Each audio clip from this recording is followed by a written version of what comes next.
Welcome to the Loyal Locals podcast.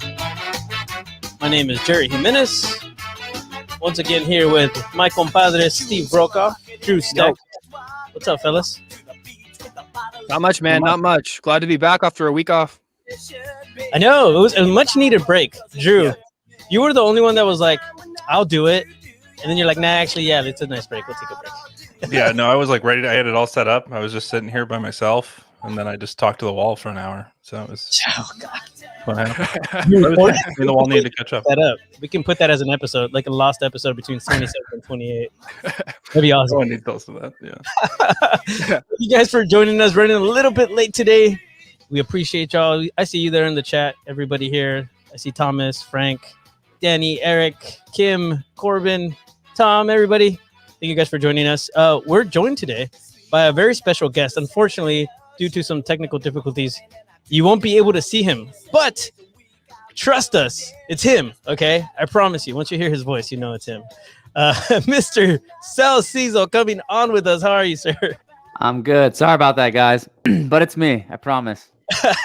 We're going to ask you some questions that only Sal Cecil can answer. and that way the guys, everybody I should be good at this too. You know, I got my own podcast and never seen this happen. So, well, you know, with the fans, first time for everything. Yeah. It's one of those things. For next time, we'll be better prepared. Hopefully, this won't be the last time that you come on. No, for sure, anytime. Since you do podcasts, and we are going to talk about the Soccer Soup. Actually, I was before you guys released the name, I was thinking of changing the name of this podcast to the Soccer Soup. It worked out perfectly for us, actually. Yeah. We're gonna talk about why and all of that, because I am a big fan of the BS days and then BSI, and you guys have rebranded at this point, almost like Chicago and Chivas USA. Anyways, but we'll get into all of that in just a bit. What are y'all drinking today? That's what I want to know. I know, Sal, we're going to let you just not say anything because you're in training. If Landon's listening, you're drinking apple juice. I'm dry tonight. Dry tonight. Uh-huh. That's why the camera's off, Sal. That's why the camera's off. That's what he... Yeah, got it. It's a veteran move. For sure. So I'm drinking a Hecto Cooler is what it's called from our buddies over at oh my god, Creative Creature. Sorry about that. Imperial Sour Ale, and since it's a tomorrow is St. Patrick's Day, at time of recording, it's a green beer. So cheers to you guys. What are you having, Steve? Cheers. Old Faithful keg beer.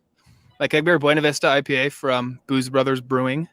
Old Faithful, solid beer. Drew, what do you have? I'm doing a cocktail this evening. It's been my thing lately. I've been, I had beers here last week. I had one, and then we didn't do the pod, so now I'm back to cocktails. So, and by one beer, I mean several beers. But I'm doing an Oceanside tonight, which is a cocktail made by Polite Provisions here in town. But it's just like gin, a little bit of lemon or lime, and then some salt. Sweet, it's good. Yeah, it's nice. So, what's your go-to? Are you a beer guy, wine guy, cocktail, whiskey? What's up? To be honest, I don't do much drinking. Yeah, maybe it's something I start to dabble into when I'm done playing. But the older I get, I just gotta keep it. Get as much as I can. Yeah. Any little edge. You got to keep up with those three girls too. Yeah, them and all these young kids that are running out there on the field. Yeah. So congratulations. We know a boy on the way. I have two of those. One of them is in the middle of potty training, and I feel like I need to give everybody an update that today he went 4 times completely on his own, just straight sat over there and then brought it over to us and said pee-pee. And wow. And that took a weekend. So pretty excited and stoked about that. But parenting is awesome.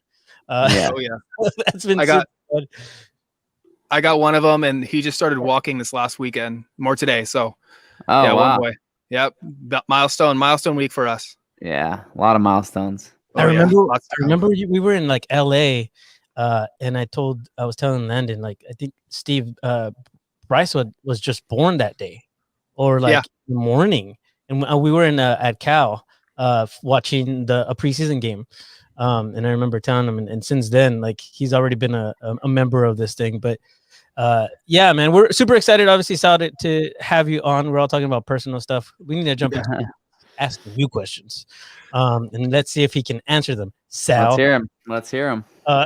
So yeah, let's talk a little bit about last year to kind of bring us into this year. You know, obviously not the way we were hoping, not the way the season probably could have ended for good reasons. Just to give us kind of your mental view of that season, how it ended, and what you're looking forward to coming into this one now. Yeah, I mean, on a personal level, it was good to be back out on the field, and was pretty healthy most of the season up until those last I think it was 4 games. Was dealing with the groin injury, pretty much all but over that. As a team, you know, it was exciting to see us kind of come together towards the end of the year there, and we had some new additions to the team, and we were able to kind of, you know, I think we were really close, you know, middle of the season, and it was unfortunate because I think we were just a few games late to starting to get those results, and had we got them a few games earlier, maybe when we tied in Vegas or when we tied OC before we kind of went on that little run, I think, you know, we would have had an easier shot at making the playoffs. But you know, even with all that, we did give it like a really good push at the end. And, you know, had we not tied that Galaxy game where 1-1 in the last minute, you know, we could have also been in a different trajectory. So, but overall, I mean, like the way we pushed it towards the end of the year, and for, you know, our first year as a team, the chemistry we built, the camaraderie that we built, you know, the identity as a franchise that we built, I think these are all things that, going into this year are really, really going to be beneficial, because we have a little bit smaller of a group this year, but more tight knit, a little bit more quality. So we're looking to really push to go as far as possible. Yeah, that's awesome. That's awesome. And like, speaking of like, you know, you kind of mentioned that core, you have a lot of players returning. So I think you guys are kind of hitting the ground running here, but like, I'm really interested in you and like kind of your journey through, you know, the signing and through last year and now into this year. Like, how have you kind of seen your role change at the club since, you know, you were signed, you know, kind of introduced as the captain, and then through last year now into this year? Yeah, I think, you know, obviously the older I get, you know, a lot of it is off the field stuff, right? And kind of guiding a lot of these players in the right direction. But, you know, obviously I still have a lot of soccer left in me. If I didn't, I'd be the first one to kind of step aside. That's for sure. But yeah, I mean, honestly, I've had a lot of talks with the coaching staff, you know, about myself and, you know, what my role will be. And I think realistically, you know, it's tough for a, you know, soon to be 34-year-old to start, you know, every game and in a season. So, you know, I think it realistically, and this could change, you know, obviously injuries happen and stuff, but realistically, I think my expectations for myself is, you know, start a handful of games, and then as well, like, be that guy that can kind of come off the bench in multiple spots and kind of fill the role. Because like I said, you know, maybe we're not as deep this year, but our core group of guys are very strong. And so we're going to need, you know, our 4 or 5 guys off the bench to be a really important piece of the team. And so, yeah, like I said, in multiple spots, you know, I've talked with the coaching staff of playing, you know, obviously both outside back positions, you know, center back at times, even if I have to come in at center mid towards the end of games, if there's injuries, and then obviously on the wing at times, you know, where I came in a few times, or one time at the end of last year, right before I got injured. So honestly, I think everything's on the table, and they've kind of talked to me about that. And I've embraced that role. I've kind of always embraced that role to just honestly play multiple positions, especially at this point in my career where I just want us to be successful. And if that's what the coaches see and think that that's where I'll be, you know, best utilized for this team, then I'm all for it. That's awesome. Yeah. No, for me, I mean, it's looking at kind of, as you're saying, this season it's different and we're already in it. We've been talking a little more theoretically on our past podcasts about, what the season would look like and, what with signings and that kind of stuff. But now you're in it. You're actually playing games against others teams. They are kind of simulated games in some ways, right? They're proxy games, they're preseason games. But what do you take away, I guess, personally from preseason, since it is not a traditional sport where maybe you say, hey, you get the repetition in there is some of that, but is there certain things you're looking for personally, I guess, from preseason, at least now versus previously, maybe even? Yeah, I mean, results, they always matter, but similar to other sports, preseason in the NFL, you got a lot of guys that are still just learning the system, or maybe not even making the team, right? And they're going out there and trying to jump into it, and for some guys on our team who are very young, it's their first professional game. No matter who it's against, it's still a professional game. You're still putting on a jersey. You're still playing in front of Landon Donovan, and obviously there's nerves for some of these guys, and so you have to put a lot into perspective. But overall, what you want to see it really is our coaching staff has laid out such good plans, for this preseason. So no day is going to waste. I think every week we're learning a new part of our identity and how we want to play. And a lot of the new guys are catching on very fast. And some of us that have been here before kind of know the drill and need that refresher as well. So going into these games, like I said, I wouldn't put too much stock into the results. Obviously, you always do want to win, but it's also about how we look, how we look on the field. Did we do the things that we worked on all week? Are we growing? And that goes for, individuals as well. You want to show that, you did a lot of the things that we worked on. And that's what kind of you feel good about, at the end of the day, the results, the ball bounces certain ways, but you want to have, everything, all the odds be put in your favor when the season comes. Cause when you do the right things, then, you have better odds of getting results. Totally. Absolutely. For us, we are on the outside and we get to see, like, for example, they let us in a little bit into Landon's speech at the beginning. I'm sure there's a lot that we didn't get to hear that, when he addressed you guys for the first time coming into the season. We saw the address the first season as well. And then we get to kind of see little snippets here and there also of Nate and of the rest of the coaches, and then how you guys react as well. We got a little bit of insight into that first match. And you were just mentioning from your perspective, you said something along the lines of maybe we're not as deep this year, but our core guys are solid. How are you feeling? What's different coming into this season and coming, from last season, from starting last season? So go back to preseason in your first year with Loyal, and then now what this feels like. What's different now? A lot, to be honest. So, when you're an expansion team and when you're putting together a roster,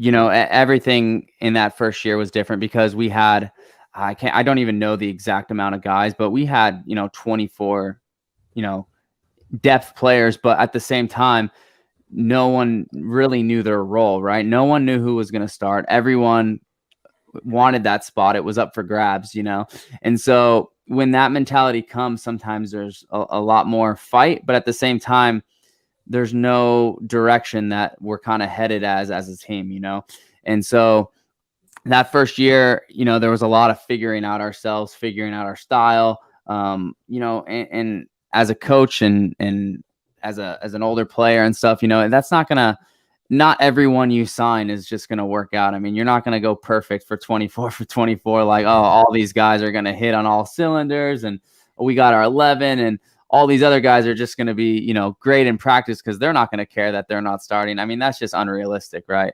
Everyone wants to play. And so with the roster being a little bit trimmed down, but like I said, that 14, 15, 16 guys on this team this year are very, guys that can all be starters. And I think everyone, like I said, everyone knows their role a little bit more this year. There's no, bad attitudes where you're coming in like, looks like I'm not going to be starting this. Obviously there's competition. There's always going to be competition, and that's what's healthy. But I think everyone kind of knows at least where they're starting at, and nothing's really a shock.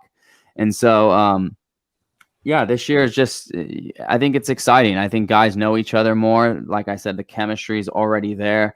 A lot of us are friends off the field, and even with COVID hitting, obviously now that we're kind of around each other and, all of us are friends, we're our closest friends here in San Diego. So, yeah, I think like I said, the chemistry this year has been off the charts, the group chats that we have and some of the hangouts we've had outside of soccer. And it's just a really good, like I said, core group of 15, 16 guys. And then I don't think also they're done, making moves. I think at some point they could, bring in that loan from the MLS. I mean, I'm not speaking for them, but I'm just saying, they're gonna make sure that we got plenty of able guys to get the job done. And already from what I've seen, we look very good in the early days. You heard it here first. Benny Feilhaber is coming to San Diego. He's assistant coaching at Kansas City now, so I don't know if he'd leave that chapter to go back to his old chapter. I mean, Kansas City. Yeah. Like here, San Diego. Or San Diego, yeah. For me, it's not even a question, but for him, I don't know. Yeah. Right. Well, speaking of Kansas City, some of your background playing for Sporting KC and obviously having played for Timbers, you've played in front of some amazing supporters. I kind of feel like we, here on this podcast and our listeners and our members kind of live vicariously through our one like glorious moment, our March 7th date that we like hang on to so much. Like, can you kind of explain what that was like to finally wear San Diego on your chest, to finally wear the captain's armband, to lead the team out, to kind of see us in the opposite end? Kind of give us your, relive those moments from your eyes. I'm kind of dying to hear that. It was a special moment. It's right up there with playing in front of all those fans. I was, like you said, I was pretty spoiled throughout my career with some good fan bases up in Portland, Kansas City, New York at times, when they could sell out Red Bull Arena, but, and then even in my last year, Atlanta, like that was incredible. And so going into San Diego, it was weird because it felt like, it's hard to say, it felt like home. So it was just, there weren't too many nerves, if that makes sense. It was more just happiness. Like, oh, this is just special. This is just cool, man. Like you going out and seeing kind of all these people that, and there's probably fans in here that know me and I don't even know that they're at the game. You know what I mean? It's just, it was a really cool vibe and to be able to represent and be the captain and to walk out and have that special night. I mean, and we talk about it so much because that's all we kind of have to go off of. And so I said it in a tweet recently. I just can't wait for more of those nights because pretty soon they're all going to blend in. But that first night for sure was special. And obviously, hopefully these number restrictions start to get lifted and we can pack it as safely as we can. But I'm honestly, I'm super excited and can't wait to kind of get that part of soccer because it's just a different game, without fans. As much as it is on the field and you don't think about it because you're so focused in the game. But then after you're just like looking back, you're like, man, it's just a different environment walking on the field and, those pregame butterflies and seeing those people in the stands. Like it's just different. It's something that soccer has missed in the US for a little bit here. So can't wait to play in front of you guys again. To follow that up, like, somebody you've like you said, you've been part of some pretty special organizations that have had some pretty special fan bases. Does it really in the 65th minute when your legs are heavy, does that really help? Like, does it really give you that boost? I'm really interested from your angle. Yes and no. I mean, when I'm tired, when I start cramping, like it's very tough to reverse. Sure. That. when I'm in the 80th minute and I hop up for a header and those calves start just putting knots in them. He's screaming. It's not easy, but no, for sure. I mean, when you're dribbling the ball and the whole, stands, the audience stands up and kind of gives you that, like, that gasp. I think that's something you always kind of have in the back of your head that you remember. Or, you make a good run, you make a good pass, and there's just those little gasps and oh yeah, that was amazing, and feeling that you have, it's missed. It definitely is missed, and it gives you a little extra. I mean, ever since I was young, I like to play on the side where there was the most fans. This is back, high school and college days. I wanted to be on the side where they could, see me. I wanted to be able to show off a little bit. So, I think for sure they give you a little boost. That's awesome. Yeah, that's It's good to hear as fans, because we always like to think we make some impact, but it does come down to, it sounds like, kind of being in the moment with you, and kind of helping propel you kind of through it, which is pretty cool to hear, because that's kind of how we feel, right? It's like, hey, we're there with you, but like, it's cool to hear that that's the deal. Exactly. I mean, there's a reason why in the second half, you always want to be attacking the side with your supporters on it. I mean, we did that at Portland all the time, and it would piss us off before the game when maybe they won the coin flip or whatever, and they chose the opposite side. We'd be like, oh, this just feels weird going this way to start, But then we'd score 2 goals in the first half and close it out, and so we always like in the Vegas game, we had it going the right way and whatnot. So that'll be something, obviously we'll try and do as much as possible, because I think that in the second half it really allows you to kind of push the game. I just picture Sal Gorin cramping up, and then us, come on, you can do it. And he's like, but it hurts. And then he hears a Phoenix Rising fan go, get up, you faker. And he's like, oh, I'm getting ready. Yeah. There's the adrenaline. I'll be cured after that. Yeah. Oh yeah. There you go. That's great.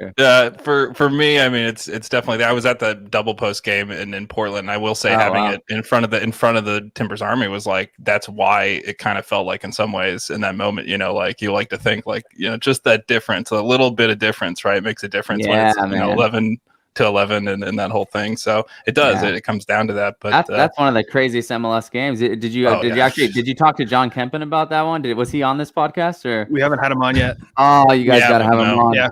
You got to have him on. I'll tell him. No, but he was there, and it's just crazy to think of kind of that story of him coming through there, and then to hear and kind of that whole just thread is pretty nuts. But he was, if you guys ever go back and watch the, I've talked about it on here a few times, but if you go back on YouTube and watch the highlights of that, he is a beast. Obviously for us here last year, but there it was one of the most insane penalty kick rounds I've ever seen. For sure. I was watching that closely, because this was 2015, I believe, and so I was at New York. I had just been in Portland in 13 and Kansas City in 14, so I knew both guys on every team, so I was just pulling my hair out, just kind of like, oh my gosh, this is crazy. I think they have a bar now named the Double Post Bar over there. Yeah, I think in the stadium there, they put it in as like Merritt said, if they won the title, he would put in a bar. So that was the bar that he put in for the supporters was the Double Post. But it's just a crazy classic American soccer game to go back and watch. But speaking of classic American soccer players, I do owe you this fine jersey that's behind me. We can't see you, but I believe you can see us. So there is a Bridge Barcata jersey here with your name on it. I think they shouted you out on social. And by that, I mean we as a collective, but it's a group of us. And I'm supposed to give this to you at the beginning of the pandemic, but it's sat in my outbox. And so, like many things, so I will drop that off to the store to Jesse at some point. I remember that. Yeah, we had talked about coming out there, and then COVID hit and everything, and it kind of threw the whole world for a loop. But I remember that. I saw that you guys posted that, and like, when are you going to come join? And so that was a pretty cool jersey, man. Thank you. Look at that. Yeah. Sal staying fit just to play at Bridge Barcata. Look at that. Yeah, I trained the whole off season for that, actually. Perfect. Hey, just reminded me to mention, Drew, before you get to the next question, which I will let you, I promise. This is episode 28. Just so, I mean, you kind of skipped 20, but the 8 is still in there, so it's very proper to have it out in here. Exactly. You still do have number 8 coming into the season, right? You're keeping that. I do, yeah, and especially now that like I said, I'll probably be hopping into multiple spots. It's a little bit more fitting.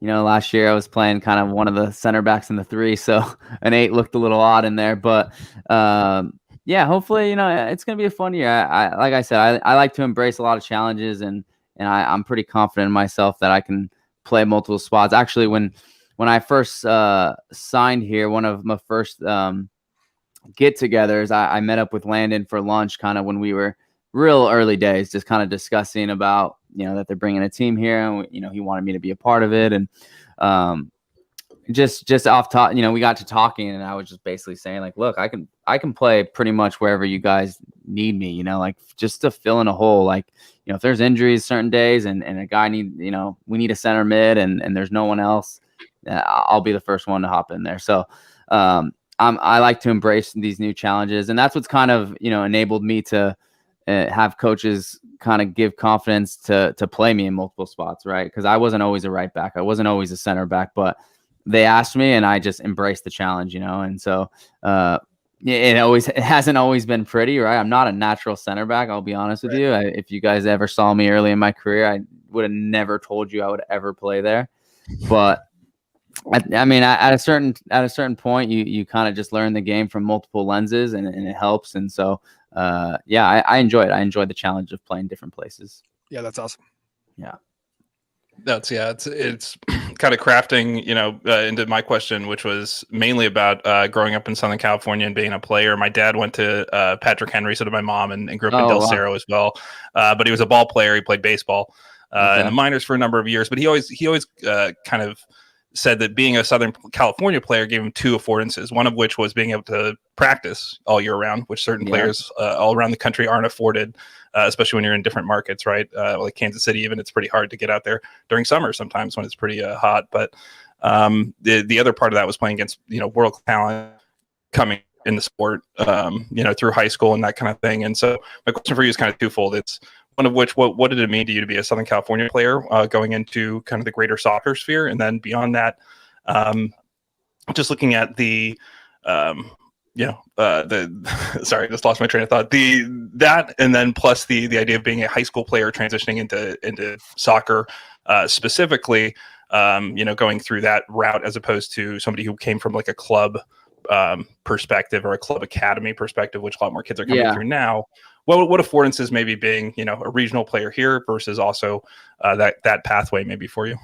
Yeah, I mean, I've talked about, well, first of all, going back to the Southern California thing. I mean, I've always, like, I think you guys have heard me say, I've always repped like San Diego and SoCal. Like it's my go-to. Like, seriously, when I talk to people, like when we would play ODP and stuff, I was like, oh, Cal Sal, it's the best. The Southern California has the best players and just has that Latin flair and there's a lot of good competition. I wanted to stay here for college, ended up going to UCLA, and I've always took pride in being, from SoCal, and so many great players have come from here, right? I mean, out of LA and, obviously Landon, and there's been just a ton of guys that have come from Southern California. So for me, that was really cool. And the other piece is, I played high school soccer. At the time they had a residency program out in Bradenton, Florida, where a lot of players with the youth national team would go out to, your Michael Bradleys and even Eric Avila was out there, who was on the team last year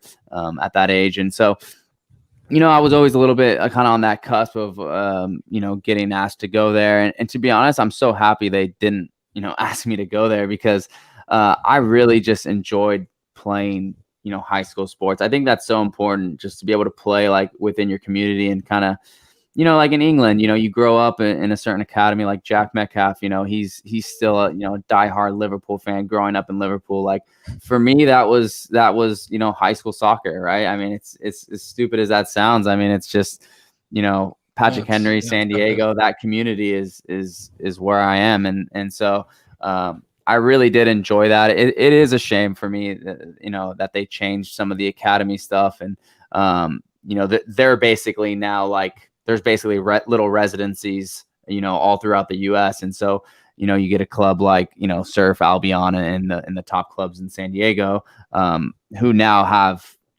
better competition. You're playing on the daily basis against better competition than I ever was playing club soccer. But that's what they had, ODP for, and, regional team and then national team. And so the structure was a bit differently, but it worked for me and I enjoyed it.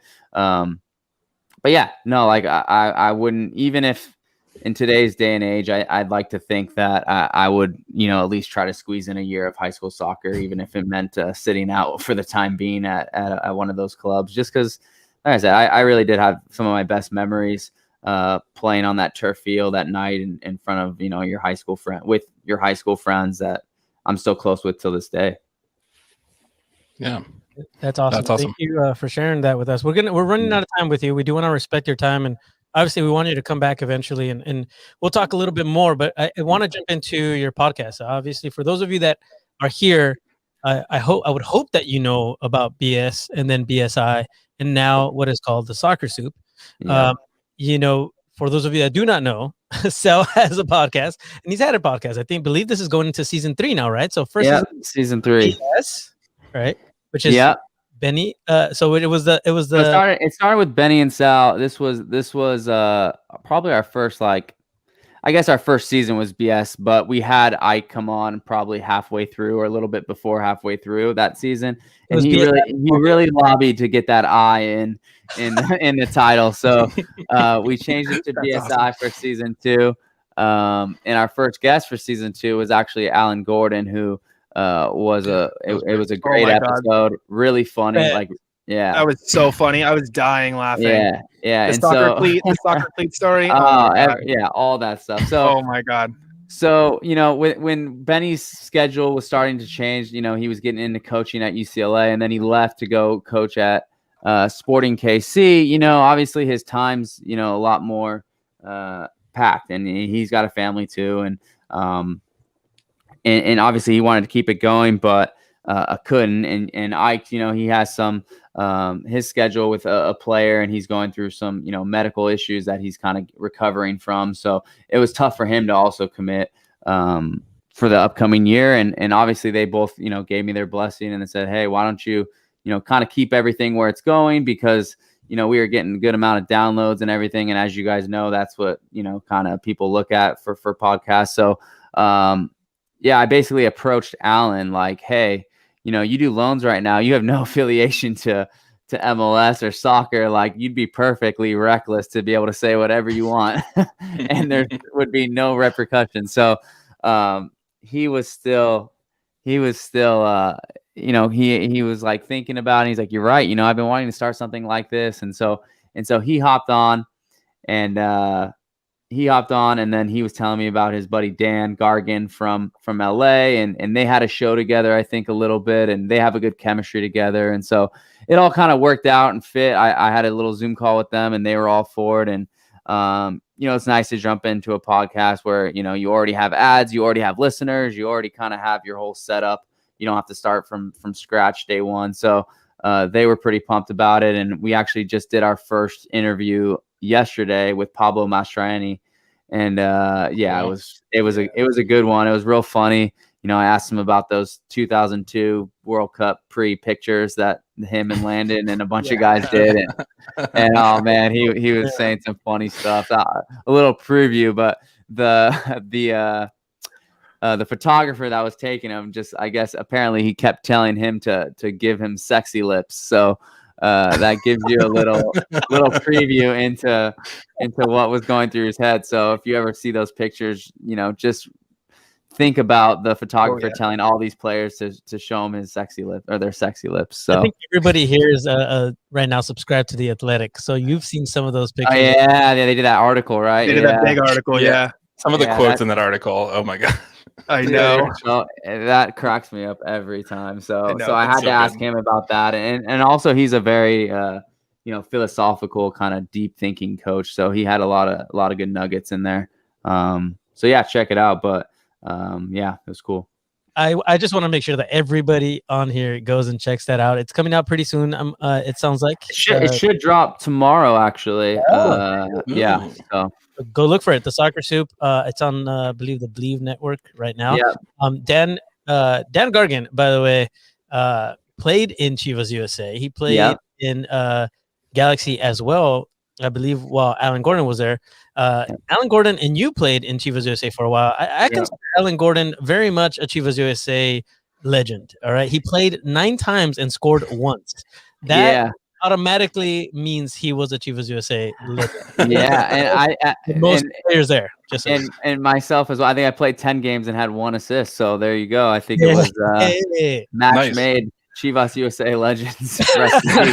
Rest in peace. Disregard the 16 goals that he scored during 2005-2010 for Galaxy, and then came back and scored another 13 for them. No, he's a Chivas USA legend. If you couldn't tell, Jerry's a big LAFC supporter. LAFC is. I mean, I like, honestly, I like both those LA teams. I think they have done well to build soccer in Southern California, but I have yet to go to an LAFC game. I actually, lucky enough, was talking to Larry. I think he's and he tweeted. I don't know if he tweeted me because I think he listened to the podcast with Will Ferrell that we did, which was also amazing. And he had said, hilarious. Yeah, and he said, I think there was a clip where I said I hadn't been to a game yet, but I'm really looking forward to going. He's like, hey, next time you want to go, you let me know. I'll host you and your family. So I got to take him up on that offer. Oh, absolutely. Make sure he won't forget. I got to make sure he won't forget too. Right. No, keep it active. Perfect. If you have any problems at all, just tell Larry that you know Jerry Jimenez. You're good to go. I'll go right in. Name Promise. drop. Promise you. Anyways, no, Sal, thank you so much for coming on. Is there anything you guys want to add before we go? Steve, no numbers, okay? We're not looking at formations today. No. We'll have him back for that. No. And I was gonna ask, but maybe just briefly, when you at the beginning of your career, you went to Hoffenheim, and now Steve Cherundolo is going to be the coach of Hanover. Yeah, sorry. Yeah. And so that's a pretty cool kind of connection. When you went there, he was established. Now you're going to be playing against him as a player. I think that's kind of a cool connection. So do you want to talk on that briefly before you? Yeah. No, that's it. It's really weird, to be honest. Yeah, it's interesting because Steve had been in Hanover. He was like a bit of a mentor for me when I was there. He would have me over and kind of show me the ropes when I was like that.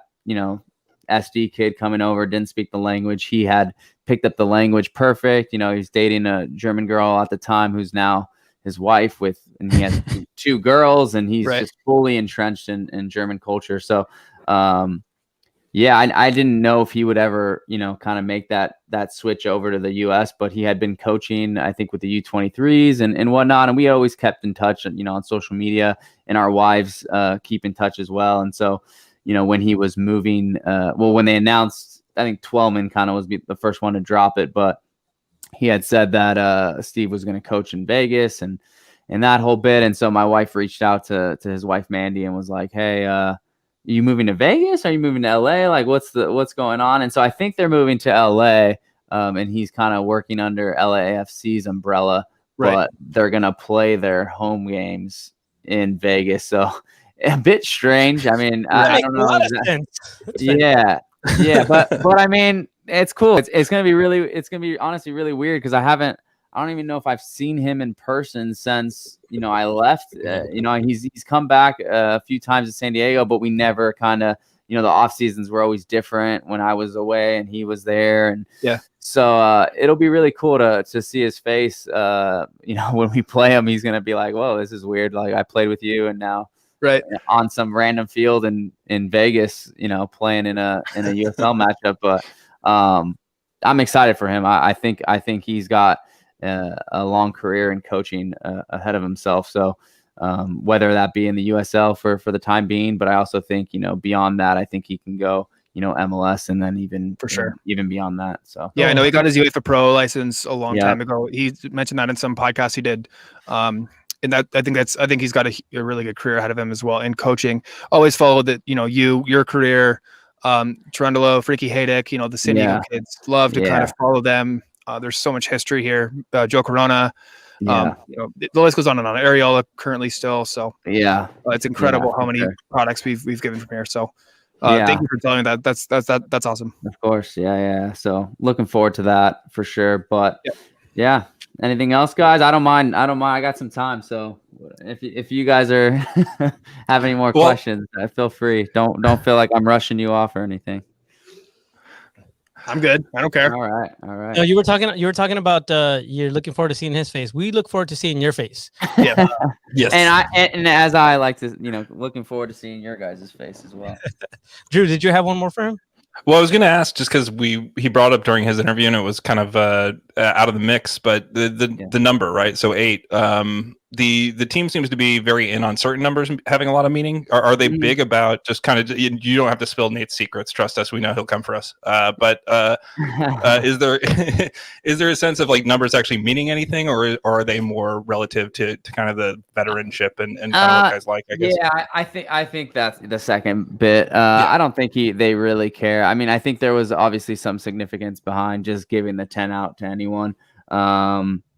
But no, for me, it was like 8 because I wanted to, go back to my college days, really. I mean, I had different numbers throughout my career. I could have been 15. I could have been any number here, but I hadn't been 8 in my professional career, but I was that in college. And I really enjoyed college in that time there. So I wanted to get back to having that number. And, obviously it's not a huge significance, but, maybe kind of spark that fun time in my career. Yeah, no, I love that. Yeah. And to me, the orange Stone jersey or the orange original Loyal jersey to me will be you and the 8, essentially, just because the marketing and all that stuff for sure. Because to me, it's like in my head that I think what I'll always remember for sure. So that 8 definitely looms large for us. But I was just curious because we talked about that a little bit as a group, and sounds more like the latter. So. Yeah, thanks for the answer. And then the 10, like Guido's was a good player for us down the road, and I'm really excited that he came back and well deserved to get the 10. And I think he's a guy that can have a big season for us, and he's obviously going to be an important player. So and it's cool because he's another San Diego guy, like you mentioned, who has a still in the prime of his years, so excited to see what he can do this year. Definitely. I'm just really excited, Drew, when you were talking about that 8 too. It reminded me that yes, I don't have to change my my CISO tifo. Yeah, right.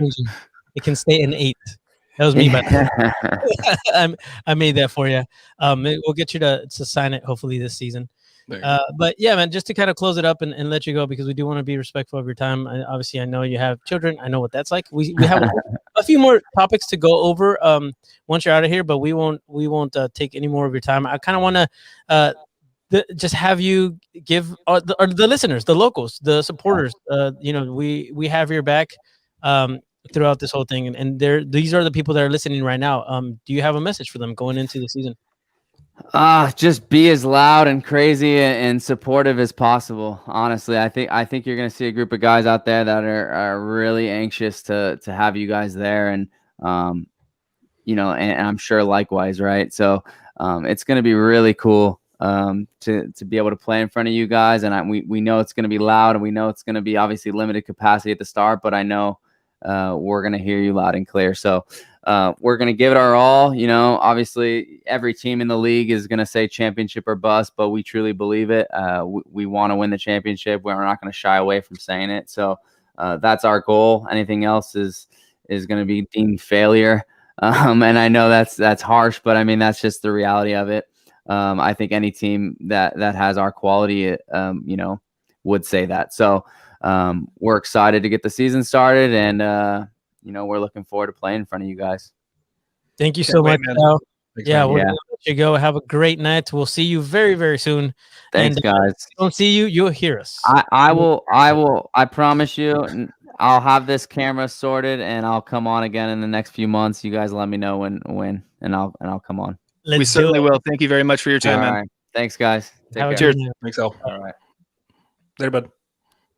All right. Oh, how did I like take everybody out? What is this? What is happening? There we go. Gary's taking over the show. He's going to tell us more about his Chivas USA pamphlet with all the historical marks in there.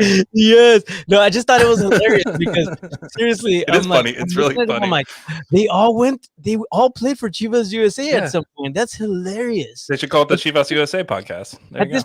At this point, it's just we just make fun of Chivas USA. Unfortunately, it is what it is. It was such a failed project, and it's so different from everything else that I feel like we should make fun of it, because that's the way you don't go about doing things. And however, Alan Gordon went on to do some fantastic things. Dan Gargan was great, by the way. He also played the same position that Sal played. I know it sounded like Sal doesn't really know Dan very much, but I saw Dan Gargan. I'm like, yo, this guy's great. And then Alan, obviously, I mean, I think Tom said it real well. I'm not sure how if it's gonna be okay to have Alan on every single episode. That's gonna be like painful from how much laughing we're probably gonna be doing. It's gonna be pretty good. He knows where all the bodies are buried for sure. Yeah, and on that episode specifically, he mentioned I remember Gordon mentioned I don't have any ties left. Like whatever, I'm gonna say whatever I want to. So I bet that whole season is just gonna be fire, because he just doesn't hold back. He's just not that kind of person. He has no more ties. He doesn't care anymore. You know what I mean? Like, he still has friends, of course, but he's not, he has nothing to hide for Don Garber or MLS corporate or anything like that. Like, he's not like that. So that's got to be a great episode or podcast. No, I can't wait to have him back on, and we'll have he'll have a few episodes of season 3 out, and we can, ask him some stuff. But what a great guy. Unfortunately, he couldn't make his camera work. I promise you guys, that was Sal. Okay, you listen to his voice. That was Sal. I promise. But that was great that he was able to come on and give us so much of his time. So that was super cool. You guys, we have some local stuff that we need to get into, and we need to get to it now. Locals announcements. We do. Do you want to take it? Because I need a refill. So do you want to take it if you don't mind? I'm gonna back there. Sure. So update as of No, I said Drew, Steve. Wait, wait. I thought you said you. I will secede, and I will also get a refill. So Drew, please. I thought it was Steve doing it because I also. We're gonna leave Drew here by himself. All right. Well, while I do it, I'm also going to refill myself. I've got a little gummy shark here. It's not part of the drink, but we put it in the drink, and then we just pour. That's a nice part here about my choice. So with memberships, we're looking at currently. I'm pulling up the statistics here. I'm back. You done? Not yet, but I do know that this week it sounds like Steve will be ordering most likely by the end of the week. That was the plan. The keychains, the scarves, I will not the be membership ordering package information. Eileen will be ordering things. There you go. So, and by I said we collectively, but yes, yeah, I didn't want to put it directly on her, but yes, Eileen, our director of merch, will be placing the order for that. If you really want to know how it works, I will be probably signing the thing that says we can do that, and then so will one of our finance members. So that's kind of how that stuff works. It's all a team effort here, but it should be happening by the end of the week. It looks like right now we're up a little bit, I think, from last time we talked in terms of numbers, kind of into the 230s. 240 range, which is great, and so we're kind of getting back up towards where we were last year, as well as having a pretty full section in terms of what they'll allow if and when we get back, and we'll get to that in a second. But pretty exciting. So yeah, it's to me something that just every time I see another member join back up, every time I kind of look at next year, or not next year, 2021, right? This season, it's becoming more real, kind of every day, every week here, that we feel like these memberships are kind of building our season. And then once we get the actual items in our hands, I think that'll solidify more of it. But overall, this is, the games, this stuff, feeling a bit like it's smelling like the season, just a little bit like something just started in the kitchen. You can smell the wonderful just meats wafting down the hallway. What? Yep. Drew, do you need a refill? By the way, I got there. You got there? What are you having?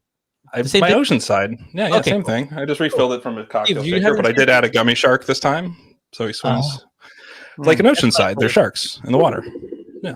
Nice. Steve, are you having the same thing? So, same thing. I'm not. Same thing. No, I'm not. So that's why I was bringing it up, because I'm having another creative creature, but this was a collaboration with the Henley Farmhouse Brewing. It's called Leprechaun in the Barrio, and it's an Imperial Irish style lager with a Mexican twist. They added corn. It's amazing. It is so. I've already had one. Sweeter. Looks really good. It's a lowrider. And it's got a rainbow, and it's green. Yeah, you got the whole theme with St. Patrick's Day. You're going. Yeah. I mean, come on. Ecto Cool. I still have to try it. It's my favorite can design of any beer I haven't had yet. You haven't had it yet? No. All right, I'm gonna have to save you. Yeah, so my half of the locals update will go to what Tom had just commented. So if you would throw that on, please. We are in the red tier as of today. That means, more opening, more things opening. Victor, our director of events, is on this. I saw his comments. We and him are going to be active, trying to bring safe watch parties, as safe as possible. So if you guys have local friendly neighborhood bars that are going to be willing to show San Diego Loyal matches, please reach out to us, because what we need to do is not pack Stone Brewing or not pack Second Chance as much as we want to. We need to spread this out and do a lot of watch parties that are done safely. So please reach out to us if you have kind of spots that you think will show the matches and you think people want to go to, breweries, bars. If you have connections there, please let us know.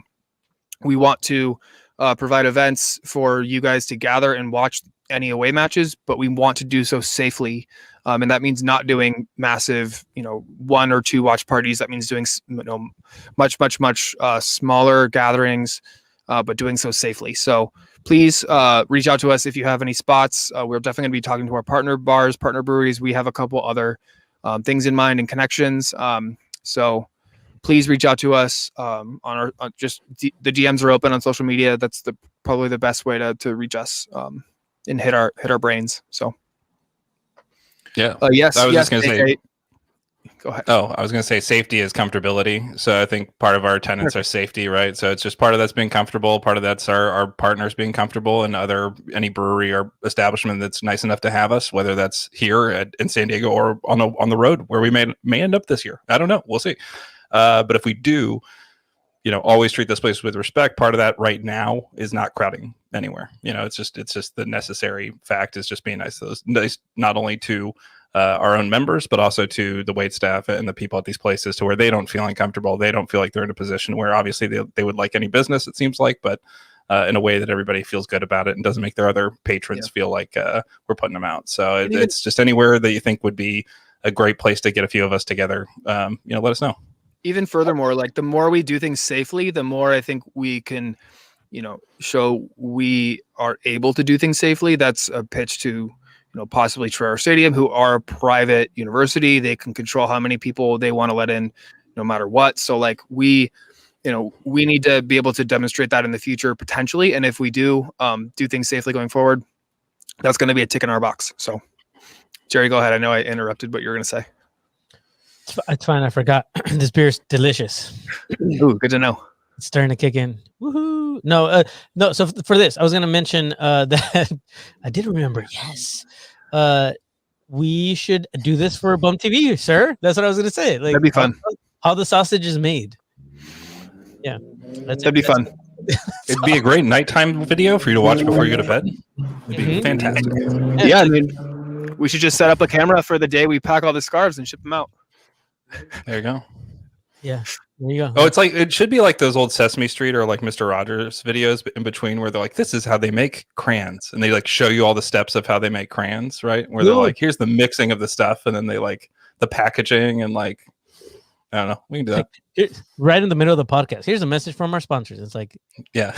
Kim's like, hey, this is the factory. This is where we make things happen. And then she like can walk us through, or I don't know, somebody else can. I just said Kim because Kim is the first one that popped up right here. She said 25% indoor dining. So, I like that. She might not be done. I don't know. That's how you use people's words out of context, kids, in terms of that. And yes, if you are listening to this on the podcast, join us on our YouTube to leave comments in which we can interact with during the podcast, and you can end up being part of the show that way as well. So it's how a lot of these people get mentioned week in, week out is just by showing up, just putting in the hours. I forget to mention that once in a while. It's about the practice. Yeah, no. Just for anybody listening out there who's like, why are they always talking about Kim and Tom and these guys? It's because they're there. Corbin, everybody's hanging out. Thanks, guys, for being here. Anybody hanging out while we're talking to the live folks, we are working on a pretty dope art project. So if you have any supporters art, go to the shop and drop that off. Stickers, anything you've created, San Diego Loyal, San Diego Soccer history, anything like that. We're working on a pretty cool project. Kind of teased it on Sunday with the tweet, but it's going to be a pretty rad overall outcome. So please do that. Yeah, so they open on Thursdays, 2 p.m.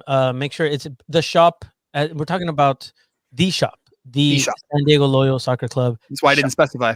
It's clear. Across the street. Yeah, I know, right? AKA Merch Mansion. Some people can assume that everybody knows what we're talking about. Yes. Pick up some Shake Shack. Across from there, drop off your art. Like stickers mainly would be awesome. If you have pieces of art, like literally a sheet of paper and you draw on it and just go drop it off. We're doing some, it's going to be cool. I promise. And if you ask us individually, we may be able to give you a little bit more information. We just don't want to put it all completely out there. It's kind of why we didn't put Sal's name out there as our guest tonight, because we weren't sure 100% if he was going to be able to make it. All right. So you were here. Congratulations. You experienced something that even we didn't know was going to happen. So yeah, that's a really good point. We do have some questions talking about Discord. If you haven't joined and you're a member, that information is coming. If you want it sooner than later, message us. I will gladly send you the Discord link if you're a member and you're a new member. If you're a past member, you should already have that. Regardless, Discord is where it's at. It's getting moving right now. we're doing a lot more. Like, for example, we have a "What are you drinking" on there that's gotten going pretty good, and there's food being posted on there at this point now. Drew's making me hungry all the time. It's fantastic. Just go and join Discord. It's a lot of fun with all of our members. Go and check that out. Drew, talking about Discord, we have some questions, sir. I know I'm eating too much. Apparently, that's a problem for everybody. What are you drinking? He's like, well, I'm drinking this, but this is what I'm eating. But I'm also making pasta. So here you go. Not only were you all envious of each other's beers, now here's let's up the ante with some food and pie. But yeah, it's all in there for us. So one of them was from Kyle Smith today, and he says, with Landon saying he wants his attackers to press when the opposing team has the ball, do you think we'll see the power subs holding back some of the top players to save their energy? Ooh, that's a good question. Steve, what do you think? I don't know, man. I don't know. I think like Sal said, it's maybe not as like deep as far as, you know, like a number of players, but as far as the quality goes, like, you know, talk about, you know, starters versus subs. Like, is there room for Ben Spencer in the starting 11? I really don't see it right now. And like, he's an incredible. I mean, yeah, last year he didn't show well, but like, if you look at his history in USL and say with Feeding Phrasing, like he's got a really good resume to him. I like how you had to put that little, you know, thing right underneath. Like, oh yeah, but I mean, he wasn't that great last year, but this year. But no, but the point is, like, he could be a really good super sub. He really could be 100%. He's a starting level. He's a starting quality striker at the USL Championship level, and he's probably going to be starting on the bench for most of our games. So like, there's just one right off the bat. To me, you know, yeah, I know he started the preseason game, but again, it's preseason. I'm not sure I see a place for him in the starting 11. You know, I think it's probably going to be between him and Nicky Jackson for, say, like a left winger role. Still don't really know what formation they're going to play, so it's really hard to say winger, striker, second striker, that kind of stuff. But yeah, I think there's going to be a lot of players and a lot of rotation. I think the season's 32 games in 27 weeks, so there's going to be a lot of midweek games. I think there's going to be heavy rotation. You know, there's not going to be as many players available, so you want to keep these guys healthy.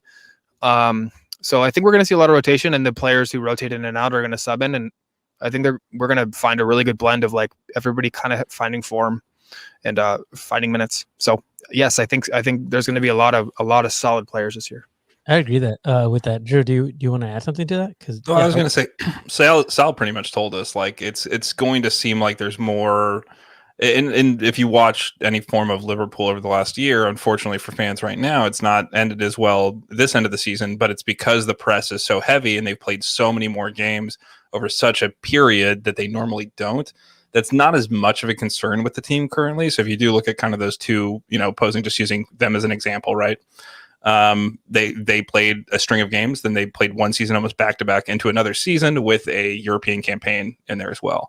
Luckily, this team will not have to contend with any sort of domestic cup at all, it seems like, unfortunately, because of the US Open Cup. But luckily for us, in terms of pressing, they shouldn't have to. So it'll be interesting to see whether or not it is more pressing, with subs, or if it is just able to sustain that based on fitness and the starters, as Steve was saying, and kind of an odd man out. But the nice thing is you keep that guy hungry, and they're always ready to come in. So for me, I think that's where we'll see some use of that, possibly, just because I think that Landon and Nate are smart to not want to wear out their players, in a sense of knowing what's there. And they did a pretty good job, it seems like, of rotating the squad last year. It didn't seem like that was ever a problem, that people were too tired, besides some of those where we had like 3 games in like 6 days or something. But any of those besides the crazy scheduling that you might end up with is, to me, it's a COVID reality. But other than that, I don't think... Yeah, I don't honestly think that there's going to be a reality where that's as concerning as maybe, say, like Liverpool, where they've had just such a,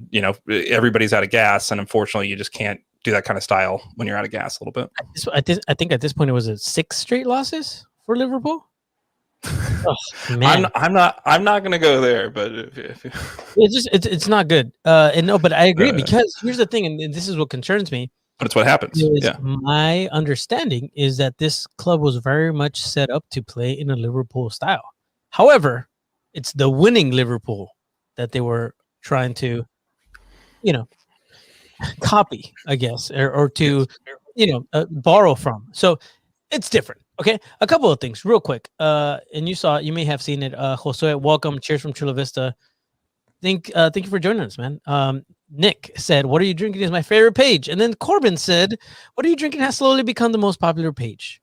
Now, here's the thing. I'm going to take full credit for this one because I'm so proud of it because I know my supporters like to drink their alcohol. And if it wasn't for not just beer, maybe mixed drinks, stuff like that, Drew was like, hey, if you think this is going to add to it, go for it at the page. I was like, I have a good feeling about this. Turning out pretty good so far. So we'll see. We'll see how that goes. I like coffee too. Doesn't matter what you're drinking. Oh yeah, exactly. We talk about coffee too. I love coffee. By the way, Corbin's in high school. He can't drink, so he'll join us, I'm sure, with some cool, fun soda that he finds somewhere in Ohio at some point. That'd be great. There you go. Yeah. That's awesome. And that I just bring it right back because I want to make sure that those that are just joining us right now, go join Discord. And let's see here. We have a couple more questions, but one of them that popped up real quick that I wanted to throw right back at you, Drew, was this one. Did I miss it, or were you rudely interrupted by El Jefe? And by El Jefe, he means Steve. What are the totals on membership? I threw out a really just kind of number that was not accurate. It was just kind of a round number. So to be fair, he did not interrupt me. I kind of just like left it off. Like, hey, there's memberships. We have a few. It's 236. I said around 240, so I was rounding up a little bit. But we have 236 right now. Look at you can't talk about Liverpool because automatically. Well, Corbin said 6 straight at Anfield. They won yesterday, and Tom, of course, who's still here. We won on Monday, dude. I'm sorry. We won. But yeah, the consensus is the style, right? It's nothing to do with the pattern of play or them. It's just what's happened here at the end of the year is you end up with players who are a little bit tired in their legs. So you don't want to see that, which is where I think the question's warranted, and it's a good question. But yeah. I do think, luckily, we've had a huge offseason here. It's been a longer offseason than normal for USL, actually. I was thinking about that the other day. They're getting another month or two on their legs. So all of that, I think, should hopefully help the style. Talking about future fancy soda drinking Corbin, he has a question also. He said, which player do you think the highest potential to be a real surprise and establish themselves in a more important role than may have been expected before the season? I have no idea. Steve, who do you think? I mean, it's hard to pick somebody from last year, right? Because you expect all the quarterback guys from last year to come back and play the same or, improve, get to know the style of the system better, get to know their teammates better, their fellow core members. I've been on the record saying Colin was my player of the season last year. So it's hard for me to say that he's going to surprise and, whatever. So I think, of the new guys to surprise, I think Thomas TV as a center back. Again, it's hard to say he's going to surprise. He's been USL, best 11 once and then second best 11 twice, something like that. So, he's got a history. It's even hard to say who's going to surprise. Nicky Jackson, kind of from Colorado, maybe surprised in the sense that he's not one of the better known players, but I think there's a lot of talent and a lot of skill there. Look at Steve. He's going to list everybody. Okay, go ahead, Steve. Yeah, well, I don't know. I'm thinking out loud, Jerry. You put me on the spot. You said you didn't have an answer, then you threw to me, and I have several answers. So. I know. That's why I did it, because I don't want to be the one that starts listening, because that's exactly what I would have done. Yeah. I feel like Drew may have actually somebody that he's thinking, but go ahead. Well, I think Spencer are more the two guys who in the surf video. Honestly, it's Spencer and Morgan. And Morgan without his long hair looks totally different. By the way, you're just like, oh, is this the same guy? But he looks great. But yeah, he check out the Instagram on Loyal for those. And if you want to play Sleuth with us in Discord, we're also got that going on. We'll start a channel called Sleuth soon, where we just put up clues and look for stuff on the Loyal Instagram of, hey, is this a player they signed? Who is this? It's always a fun game. So, but yeah, for me, it would be one of those two guys, is Morgan or Ben, just because I think they were with us last year. So it's more of a surprise versus somebody coming in like Nicky, who it's like, hey, he's a surprise because people haven't heard about him as much, but he is MLS level talent. It seems like he just hasn't performed to that in certain parts of his career and had injury issues. But Ben, seems to have performed really well in the past. Didn't last year, but knows his players a lot better. And I'm not surprised, says Taylor Wimbledon, that E. Martin is just going to be a total boss again. That is the least surprising thing we would find out this offseason. But I do think one of those two just rips it again, man. I think Morgan is probably, after you already answered, is going to be my answer because, somebody already said that he started the last couple games of the season and he played really, really well. So the other the off season, the rest, coming back, knowing the system better, I think he could really, really surprise. But I think my ultimate answer is going to be Charlie Adams free kicks because damn, those need to improve. Yeah. Those I need to see those better. Oh yeah. Well, and Guido, I'm sure could take a few too. He's pretty great. Yep. Good point. Jerry, what's your answer? On the spot, kind of. See, the question was, which player do you think has the highest potential to be a real surprise? Now, in an more important role than they may have been expected before the season. In a more important role than they may have. So, I feel like Hackworth.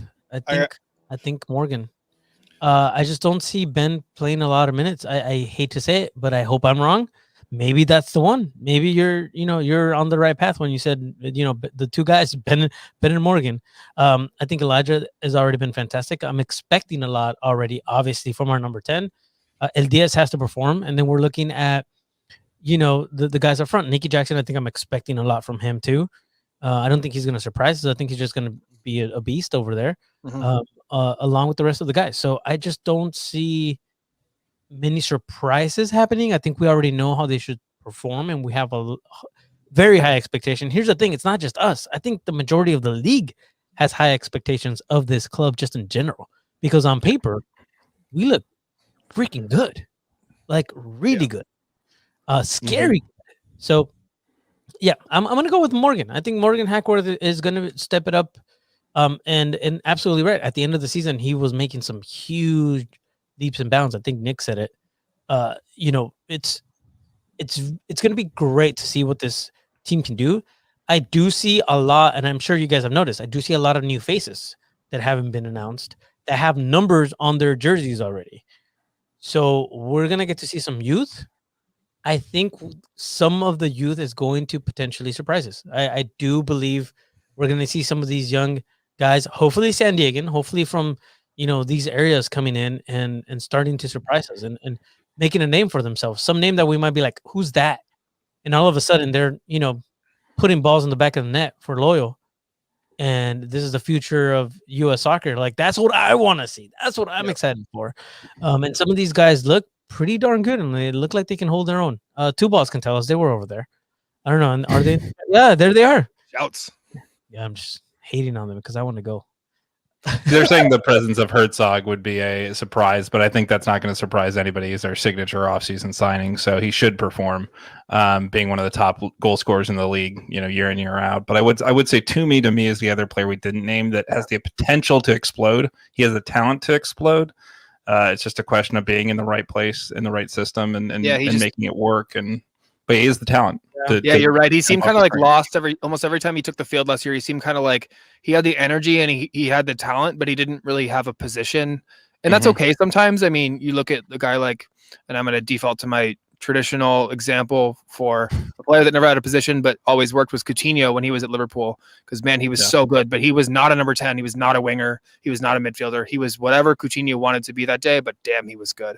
And so like, I think he could kind of play that role, but he needs to kind of find that niche in that system and make it work for him. And not the same style of player by any means, of course, not the same level of talent, but the point is, you don't need to have a defined position in order to make an impact on the field. And I feel like last year he didn't have that, but it also didn't work. And I think that could work if it works. But the point being, I think he's got it. Yeah. Dude, so I'm with you. One thing that I wanted to mention, and listen, I don't like taking on this role, and I'm going to do it right now. Hold on. Let me take a sip of this beer because I'm about to be a jerk. Uh-oh. Okay. I don't like doing this. I don't like doing this, but we have to mention that a certain Miguel Ibarra was at practice, right? And I also have to mention that everybody got all excited. Oh, we missed a signing. What's going on? It clearly stated it was his first day there, first of all. Second of all, if you go back and look at the way our club is set up, it doesn't make any sense. He's there to keep fit. All right. And this is what I'm saying. I don't like doing this, and I hate to be the one that shuts people down because, yes, Ibarra is fantastic. He's a great player. He does not fit into this squad. I just don't see him fitting into this. Like, you guys, if you like Ibarra and you know what a great player he is, I try to fit him in upside down. I was like, what if he sells hot dogs on the side? Can you and then like I try to figure out all the different ways that we could possibly bring him into the squad. There's no way that he fits into this. He's there to keep in shape. Okay, I just want to make sure people know this. And I am happy to eat my words if we hire him because I like the guy, because I think he's a talent. However, he was let go by, I believe, Sounders, Drew? Mm-hmm. Right? Yeah. Okay. So he was with Minneapolis for not Minneapolis. Yeah, made it straight in Minneapolis, yeah. Yeah. Minnesota. And then so it was just he's a good player. And I was talking to a couple of people today and I was like, he does not work unless he has Christian Ramirez with him. It has to be Batman and Superman. We're not bringing in Christian Ramirez now, but as a joke, of course.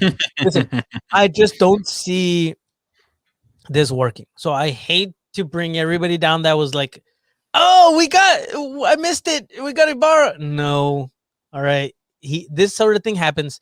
By the way, there were some bomb players our first season that were just training with us that ended up signing like overseas.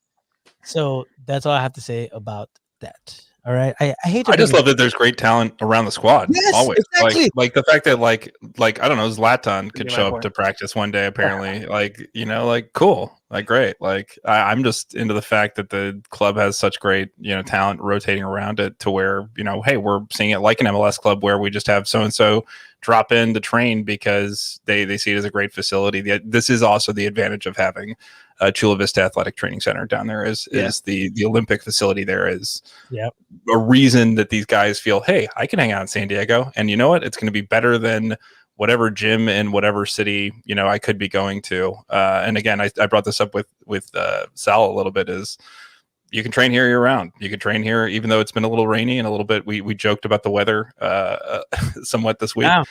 Might seem like still a lot better than anywhere else. It's a big deal, Drew. It's a really big deal that you can do that. And yesterday was terrible, by the way, but today was nice. I mean, I was going to mention that the more, you know, high level talent we have around the squad, the better. Like you look at a guy like Toomey, and he, like we just talked about him at length. He's got all the talent in the world. Pitman, he needs to fine tune that. And look at the players he's been surrounded with over the past couple of years, like in the attacking sense, Guido, now Herzog, Rubio Rubin last year, like.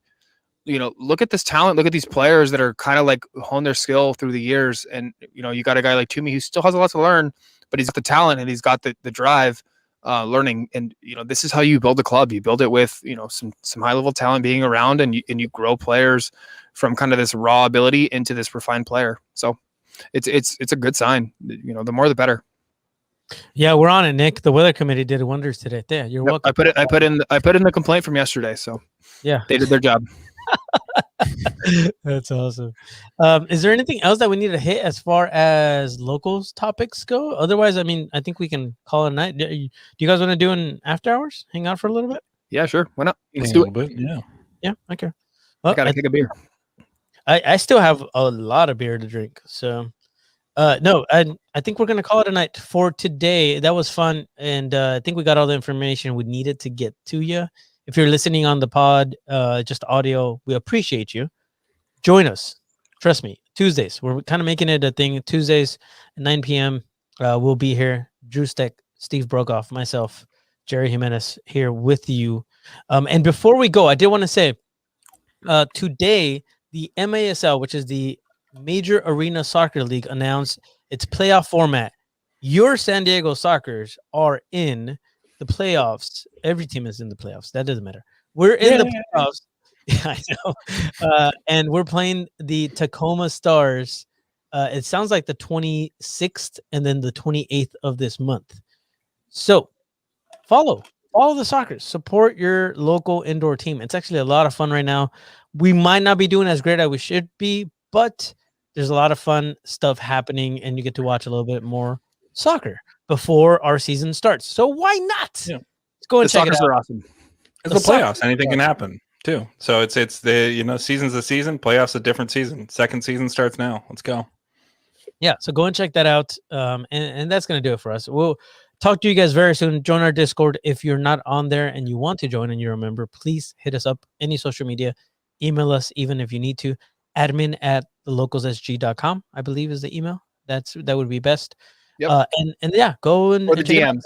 And if for whatever reason you haven't paid for your membership, go now, thelocalssg.com. Check that out. Yeah, let us know what you think of what we're doing and join in and be a part of it because we need you, because we're tired and we miss you. And we miss you. Now, we'll see you very soon. That's it, guys.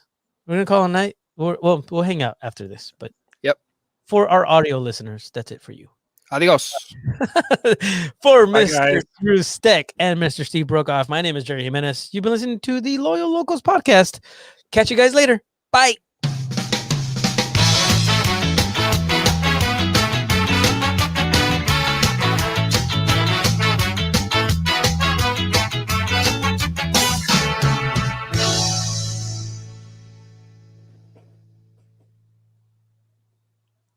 Okay, Jerry, it's Buck09. It's Buck09.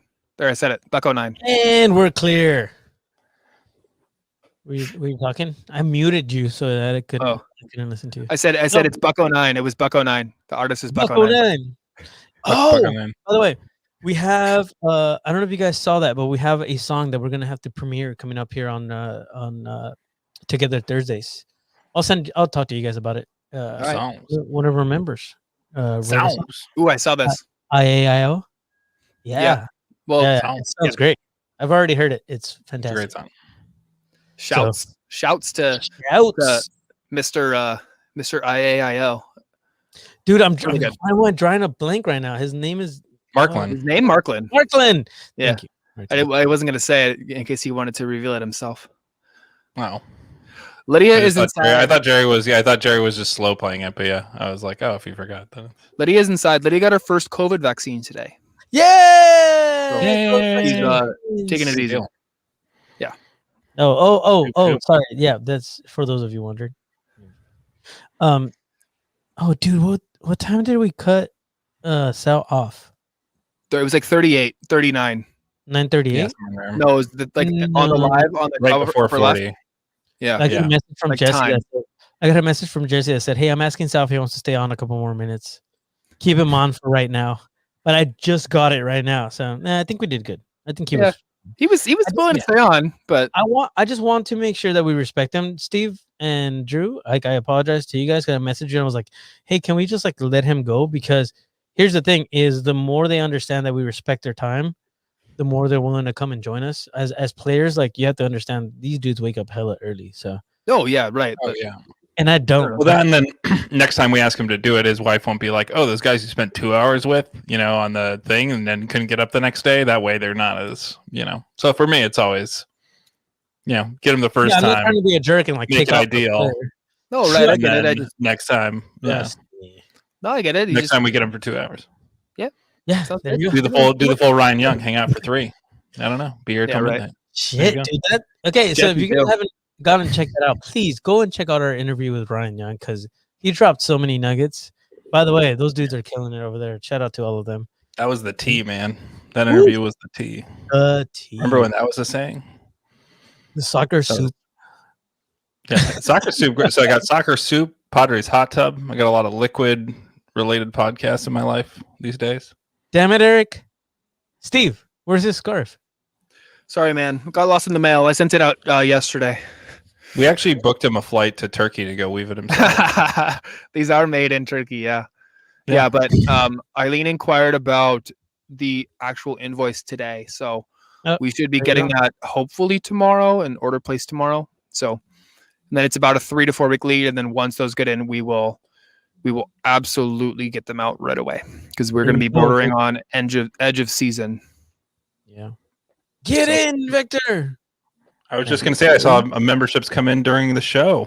Did you? Turns out it was one of our own. Victor Lopez said he signed up his wife for a 2021 membership. There you go. You see this on George retweeted. Yeah. I did. Very good. Yeah, it's got some creativity in the works here. Trust me, I'm keeping track of all these things. And by the way, we need to put that in the Discord somewhere, if it isn't already. For sure. There's a Songs and Chants place. We can put some tweet links in there for sure. Put them on record. Yeah, hold Steven. Hey, Sean, you didn't tell me ahead of time, man. It's inside. Hey, you didn't give me fair warning. This is on you. He's cold. You should at least leave him a blanket, if you're gonna leave him out there. The doors to my truck are open. You can go in there. Hey, where am I gonna go?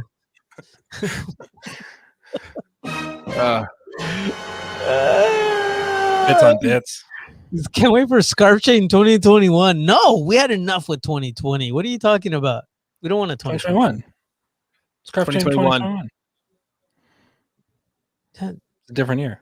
Oh, Scarf Chain. Oh my God. My bad. Scarf Chain. You know why? It's like Scarface. It's like Scarface, but it's a chain with a scarf. Is it your birthday, Sean? So it's not like Scarface. Oh my gosh. Scarf Chain. My birthday, Coco? Happy birthday if it's your birthday. It's too late. I don't know what my brain is. No, but we are working on getting that stuff in. We'll get it out once we can. As I said. Eileen and I were texting today about some other cool ideas for stickers and or random merch. Hoping to be able to do that. It's kind of weird, right? Because like that's pretty good. That's good. Interrupted me. It's kind of weird because every time we release merch, we have to do shipping. That sucks, So like being able, if we can get back to any semblance of normalcy where we can do some in-person merch. I feel like you, Jerry. In-person merch sales. That's best because then we can do stuff like get it right to you. So again, it really all depends on how things are going. Who knows? I don't know. In-person merch. No, it's as Steve said, it's a lot easier when we can just say, hey, this margin is this, and you buy it for $2 and you give us $2 and we give you a thing. It's harder when that $2 becomes $2 plus a thing, and then it's like, is it really even worth it for $5 shipping?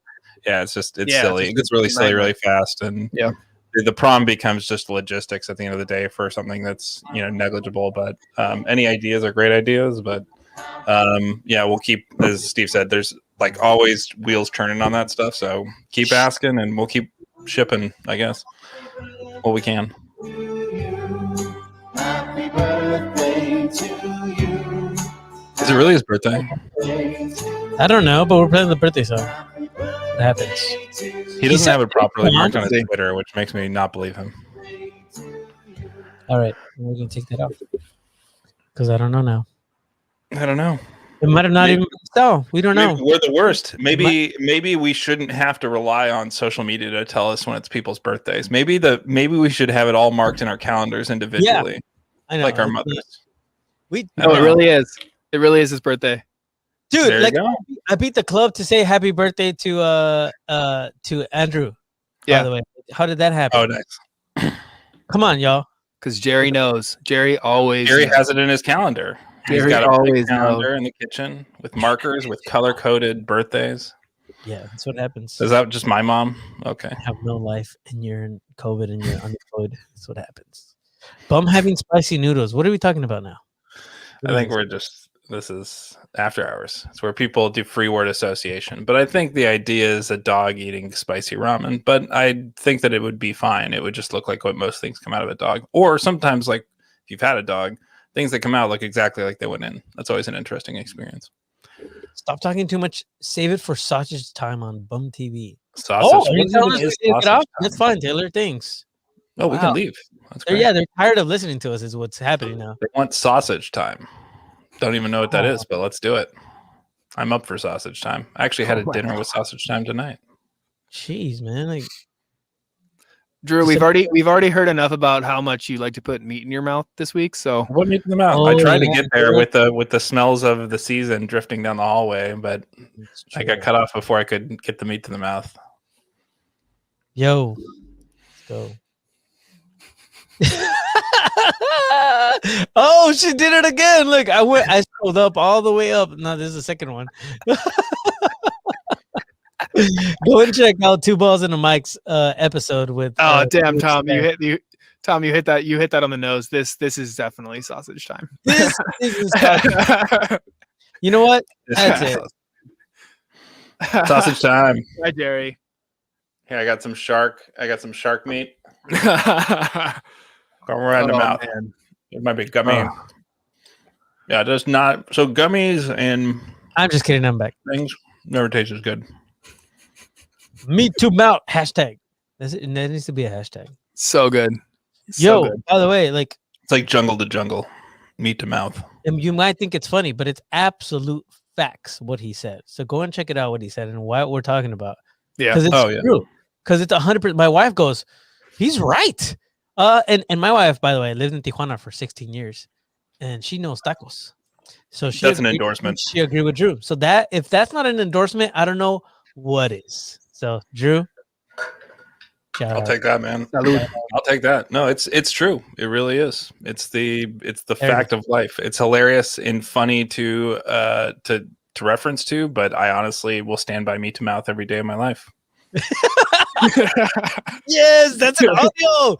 I'm saving that right there. I'll stand with me too for the rest of my life. So good. I will. Take that to the grave. It'll say Drew Stick, beloved father, maybe wait, husband, definitely. I guess at this point, but it's gonna say me too mouth on your meat to mouth always. That'll be at the bottom, below all of those other platitudes. We should make him a little sign. Drew Steck, beloved husband. At least dog father at this point. Precociously, we can say maybe father. Believer of meat to mouth. Creator of meat to discoverer of the meat to mouth principle. I don't know. To me, it's like Pythagorean's theorem. Like nobody knows who Pythagorean was, right? Like we don't fucking know, but we do know his theory. I don't care if people know who I am. They'll call it the Steck meat to mouth theory. Yeah, that's all you need to know. 20 years from now, it'll be like, Drew said my family name. Yeah. The Steck meat to mouth theory. Dad doing what he loved with meat to mouth. Yeah. Putting meat into his mouth. This is content this is not the content that we. This is sausage time. This is what you guys specifically asked for. Jerry, when we started this podcast, a year and a half ago, I would not have expected this is what we would be talking about. 100%. Me neither. Here's the thing though. This is it feels like Batman, right? Where like and the good Batman, where it's like it's not the meat to mouth that we want, but it's the meat to mouth that we need. You know what I mean? If you live long enough, you become the meat to mouth. Oh, this is awesome! Supporter of the week is a meat to mouth award. Coupon for $50 off. Yes. When it's COVID safe, it'll be us just feeding a taco into their mouth directly. Yeah. Yes. 100%. I agree with this. Yeah. No, I believe this for a long time. I'm just glad that people are finally waking up to it. It's one of those things. You know, like high quality underwear for men. Finally, the world's waking up. This is not problem solved. Yeah. Just move along. This is not the normal show for anyone. Move along. But this is the after show. That's why we don't put it in the published podcast audio feed. But why hanging out is fun, or if you see us on YouTube later, that's what we're doing here. This is for the people that go and listen or watch us live right now, all 14 of you. Or for those that listen and then are like, I want to watch what the hell they're doing. And then they go and watch this part at the end and they're like, I shouldn't have done that. I shouldn't. No. So before we go, taco tour on Bum TV called Meat to Mouth. Ooh, I don't know. That can happen. That can happen. I don't know if we can call Meat to Mouth. That's a little, I feel like I don't want to descend their product, so I feel like they don't. Well, that and like they'll be like, "What is this for?" Like Playboy TV. Like we'll be like, "No, Bum TV," and they'll be like, "Meat to Mouth, Bum TV." What are we talking about here? So, yeah, we do. So it's a family enterprise here, so we do have to keep it above board. So, as much as I'd love to, I feel like. I mean, the after hours. I feel like the after hours is just go, just talk. That is what after hours is for. It's literally after hours. He's not drinking, but he's at least laughing. At least we're making him laugh. Now, God, if you really want to laugh, go and listen to the Two Balls and a Mic episode. What we're laughing about, because that was such a great episode. And by the way, shout out to the entire loyal, I should say loyal, the entire San Diego loyal podcast community, because we're killing it right now. And just Two Balls in a Mic is fantastic. But we're also, I mean, we just got back Fairweather podcast. So last week that was great. Yeah, so good. Yeah, and shouts to Jared and Jordan, what they're doing. Some good, always good content from them. Oh, of course, love their podcast. I like it when they get outside the loyal verse and kind of bring in people from other stuff. Not that it hasn't been great to have some of their interviews for that, because the Herzog interview was one of my favorite interviews anybody's done with anybody from this club. But just having anybody from a random, especially from men's national team and the San Diego Ties, is always fantastic. So the latest episode this week's been great too. But it's just good to hear everybody. Hopefully Lance gets back in on the game too. I really enjoy hearing some of his kind of things he pulls out of players, and we're looking hopefully to do stuff with everybody here in the next season and do more together. As last year got fragmented, and it's just hard when you're not in the same space physically to make stuff work together. So as we're more in the same space physically, we can maybe see more collaborations and stuff like that, kind of the same way that your favorite breweries collaborate. We should definitely see a lot more of the sure if you hear the comments here, and Megapod. I like that. Megapod coming. No, we're planning it, guys. We're planning. For those of you that are here right now, this is coming. We're doing it again. We did it already. It's gonna happen again, I promise. Good stuff. There's so much loyal content, it's hard to keep up. That's the beauty of it. That's what we want. We want more. We want more of it. You saw it on Twitter, like people complaining about the coverage of the games. By the way, I think there was a question earlier. We probably should have gotten to it, but it was like, oh, are we going to get more coverage of these upcoming games, preseason games, right? And it's hard. No, probably not. Probably not. Here's the thing is that I've gotten used to with an MLS. If you really pay attention, USL does a much better job of covering preseason. They just don't, as a club, they don't want you to pay attention to it. They don't want you to even know it's happening, because this is when they're figuring shit out. And that's the whole thing with,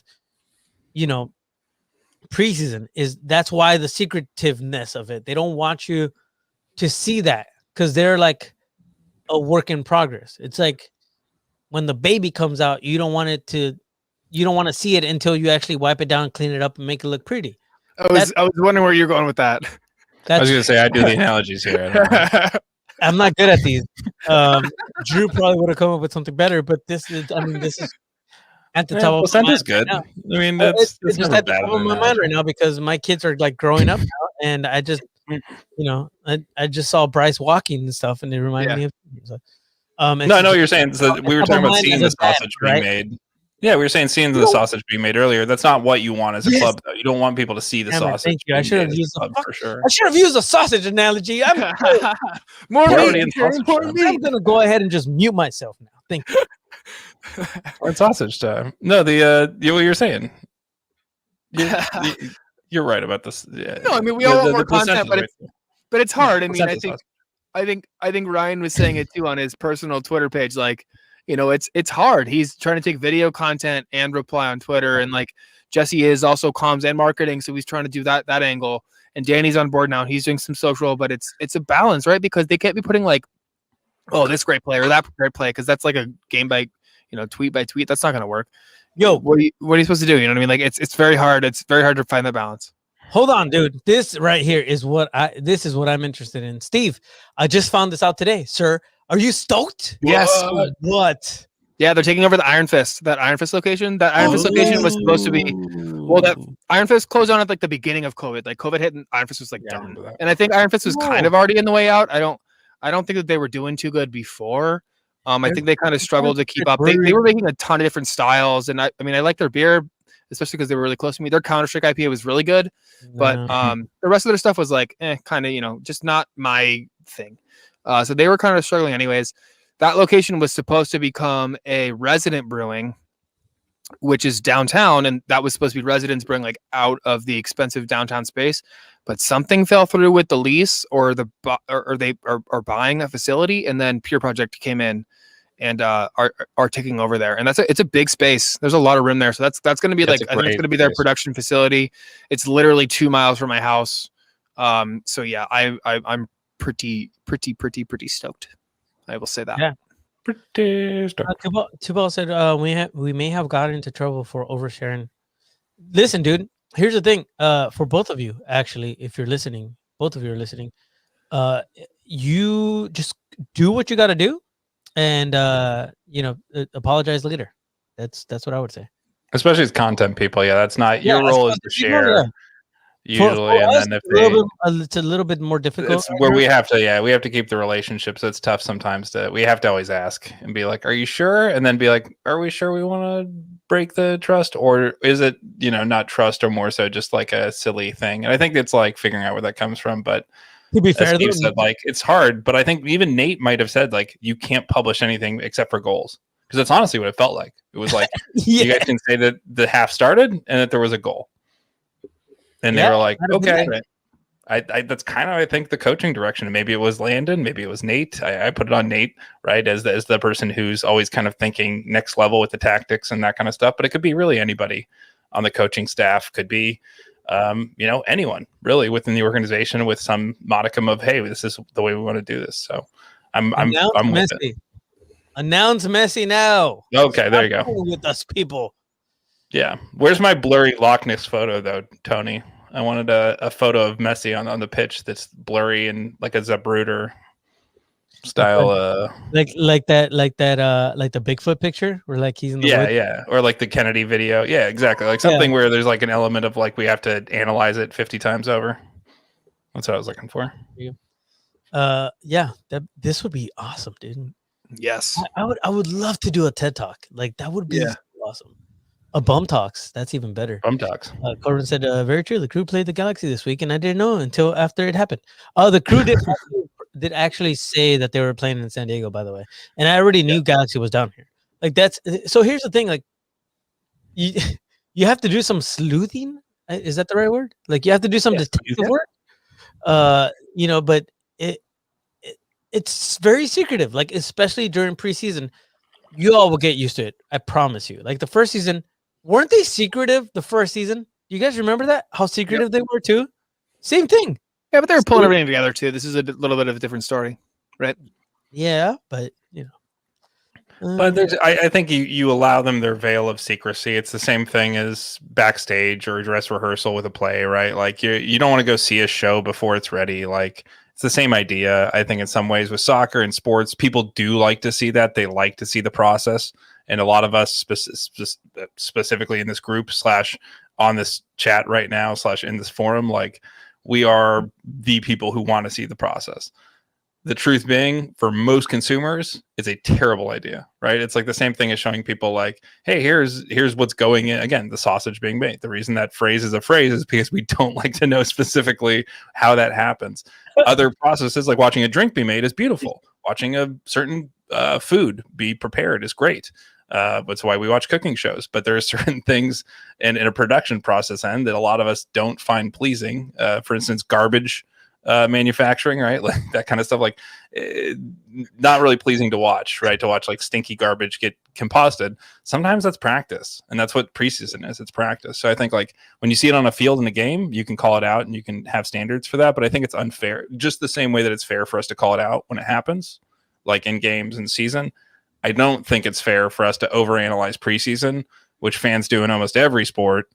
And it's like you can't help but doing it if you see it. It's hard not to. So any access we're given, we're going to overanalyze. And I think for the club's end, they don't need that. And then from just a consumer end, that's not us, right? Because they could easily feed us and we would be fine. I think part of it is just like not wanting to represent your product, not wanting to represent your club in a way that's not befitting of playing the best games possible when you can play them, and representing that visually as well with good broadcast, not just a crappy broadcast from a camera, from a cell phone on a sideline, right? Like that's not a great representation. Well, that's fine, Drew, but we still want to see what the fuck is going on, Drew. That's the thing. I'm with you, man. I want to see everything. As I said, we want to see everything. I'm just putting you inside Warren and everybody's head over there. Because I would see like Nicky Jackson take one touch and I would watch that 9 times and be like, look at that. Yeah, me too. Oh, he's going to be amazing. He's going to score 20 goals. It's going to be great. Damn. You're talking about how sausage being made, and for some reason, like this song, I don't know, am I aging myself? Because I literally just like hear Pink Floyd's Another Brick in the Wall playing when you're like, oh yeah, it's sausage being made. Do you guys remember that video? Yes. Yeah, that's They're gonna play more Sade. Sade. Oh, you Yeah, guys want to get that's what we do in After Hours. Yeah. I feel like we gotta get more people to comment here. There's still another We six. don't need Wait, no during the regular- pre-season. Hey, Hey, Nate Miller. Yes. Nate Miller. I'm blaming Nate, but I think It it's was a our game. video. Yeah. I don't know. Leave our media alone. There's more Show people us streams. watching us now than there was during our regular stream. Welcome everybody that's just joining us right now. Yeah. Like, This is when it gets real. This is when you're walking into us like doing a podcast. Not a good time because we're talking about sausages and playing Pink Floyd. It's random as hell, but welcome. Here we go. We love you all. What is that? Oh yeah, The yeah. squeezy balls, the stress balls. Stress ball. Yeah, keep it on my desk. Well, that's a good way to just segue into something else. I knew that they had a 1 week camp. Okay. Yeah. Yeah, no, I know. None of us knew that there was a freaking camp going on and they were going to play games. But there you go. There you have it. I remember seeing it on MTV in the 80s. Speaking of aging. Well, Tom. All right. We're going to just skip over that because I don't want to get in trouble because I love Tom. There was in the 80s. Sausages, huh? Mm-hmm. Bienvenido, Luis. You've come to the right place for something. See? Hey, Miller, release our video. I'm just saying. There we go. That works. That works. Yeah. Everyone knows this is when the good stuff happens. Yeah, but I think Drew said it pretty well though, that we want this content, they want to give it to us, but they're limited, right? Yeah. Can I, as long as I can sing My Heart Will Go On, we're good. Let's go. Ooh, let's hit it, Jerry. Hit those notes. Every night in my Just do it now. Come on, practice. Oh, no. I'm not gonna do it. You gotta hype it. Listening to the Pink Floyd, sorry. He needs an air controlled theater like Celine Dion, where it's got specific moisture levels. Yeah. And we I see what you're saying. gotta put a filter right here and just be like, yeah, it'd be Yeah. Well, and it's the date works too. I was gonna say you have to steam up your entire recording studio there. yeah. Really get the vocals going. But I'd say the day we're recording it might work for other types of steam. The garage day Spring Valley. Talking about Steam, I gotta pee. I'll be right back. Okay. Yeah. From our Discord, there was a question. Why don't you ask if the Steam is live during the Steam? What? Steam is live. What's Steam? Taylor. Yeah, it was from Taylor. It's between me and Taylor, personally. Tay. You're welcome, Taylor. Just throwing that out there. Tay. But yeah. I was in Phoenix last week for work. So it was a nice, another travel double mask on the plane, trying to be safe. Jeez. I'm waiting for my vaccine as soon as I'm eligible. I cannot wait. And Lydia got her first one today. I know it's becoming more rampant, so this is a very, very good thing. I'm excited. Yeah, it's going to be, I think, hopefully a end point for a lot of us to at least a frame of mind, at least for me, of like, how crazy is it? Like, hey, here's, well, just like just all the decisions we've programmed our brains to make differently over the last year, and then being like, oh, okay, I don't have to deprogram those things, but at least I can say like, these structures, these walls I put in place between me and other people, especially as a social person, like I don't have to fully feel like these walls are the difference between me being a responsible person or an irresponsible person, which is nice. And I can at least make certain decisions a little bit differently. So for me, that's what I'm looking forward to, which is, it is kind of weird, huh? Okay. I'm going to go with Two Balls question. If you're a cereal, what would you be? Frosted Flakes. Cause that is by far the best cereal of all time. Yeah. That's a good one. Frosted Flakes. For me, what am I coming into? What is this? You asked a question and I answered. I gave the people what they want, Jerry. Steve is Frosted Flakes. Okay, all right. I know we're gonna keep that up there. Drew. Like Lucky Charms, man. Like just because you never know what you're gonna get. I could And be Heartstars or Horseshoes. Good answer. Any given day. I honestly think that's what I am, though. I'm like, some days you get the chalky pieces. They're just not as good. They're just the normal, grunt work pieces, the grunt work cereal, block and tackling, doing the job of cereal. And then you get one of these, that's me. in a nutshell. Sometimes you just get one of those pieces. Every once in a while, you get a marshmallow piece. And you're like, man, this is the bomb. And then you go back to a bunch of normal pieces. But eventually, the whole milk tastes beautiful, and all the pieces taste great because of the marshmallow pieces. What? Okay, Jerry, cereal. Sucaritas, dude. Frosted Flakes. That's what I said. You can't take the same one.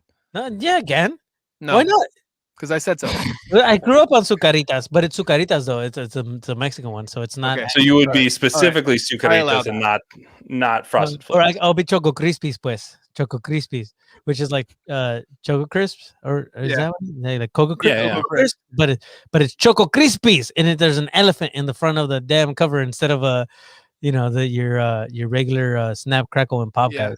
So there you go. Yeah. How's that? There we go. I'd be into that. Dude, I was a cereal baby. Like I love me too. cereal. So Me too.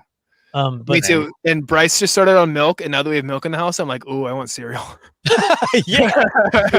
There's nothing but Cinnamon Toast Crunch, which, by the way, I don't know if Travis is listening, but Cinnamon Toast Crunch apparently has Pokemon cards in it right now.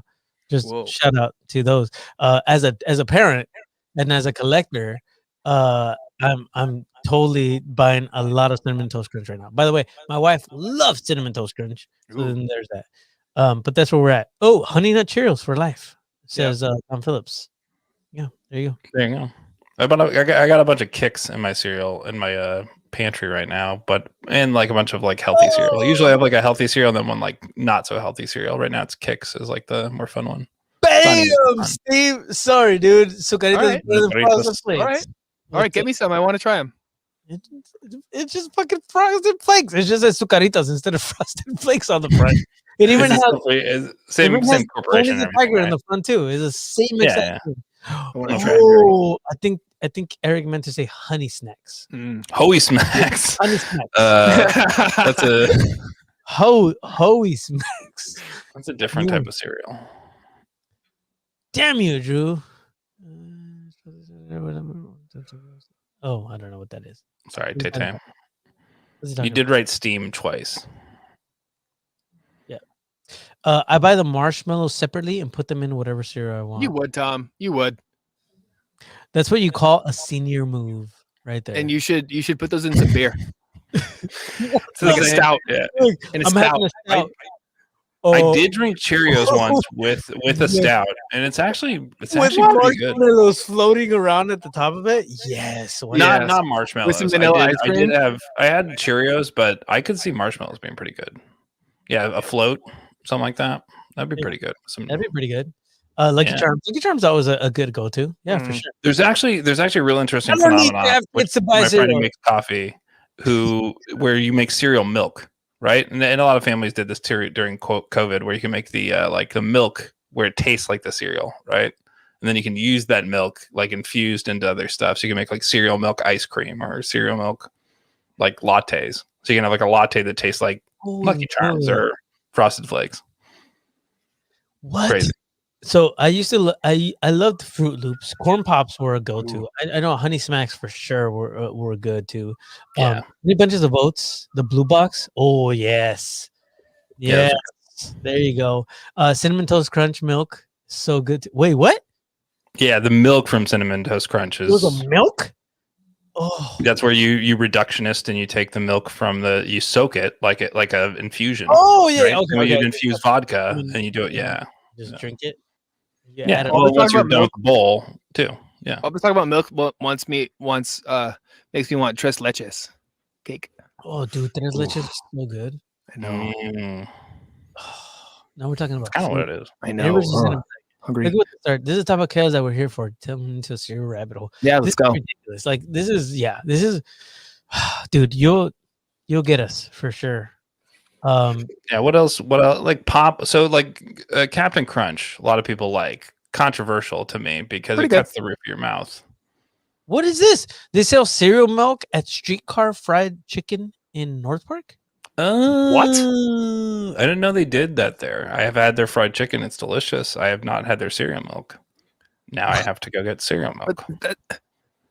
That does sound like Michael Scott idea. That's exactly what it sounds like. Thank you. Drew.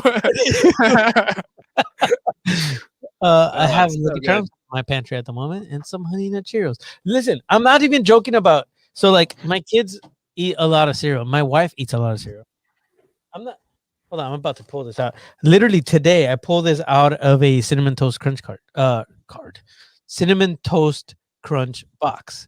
I pulled a Pokemon. I pulled a Wow. Pikachu. That's one of the. Put it in a casing. Well, I had to, dude. It's worth $7, and I paid $3 for the damn box. That's a deal. That's That's getting a scratcher that pays for your next 6 scratchers. Right now. Fruity Pebbles rules on frozen. Oh, I've never tried that. Oh, I could see that. Fruity Pebbles. There's that. Somebody mentioned Cookie Crisp. I think Eric mentioned Cookie Crisp. Pretty good. Yeah. Honey Nut Cheerios is great. Cookie Crisp. Oh, Yeah. Cookie Crisp, but I was going to say the Reese's Pieces. Or Reese's cereal. Kim. I think we all are. But after hours Well, becomes us wanting to order pizza together, but not being together. So yeah, that's pretty much what it is. Right. There's not even a captain based on Eventually. his uniform. He's a merchant marine. Technically not even a captain. he's a What is he's a happening contractor. right now? He's a Navy contractor. He's not even officially part of the Navy. He works in the food division. He's just somebody that people call captain.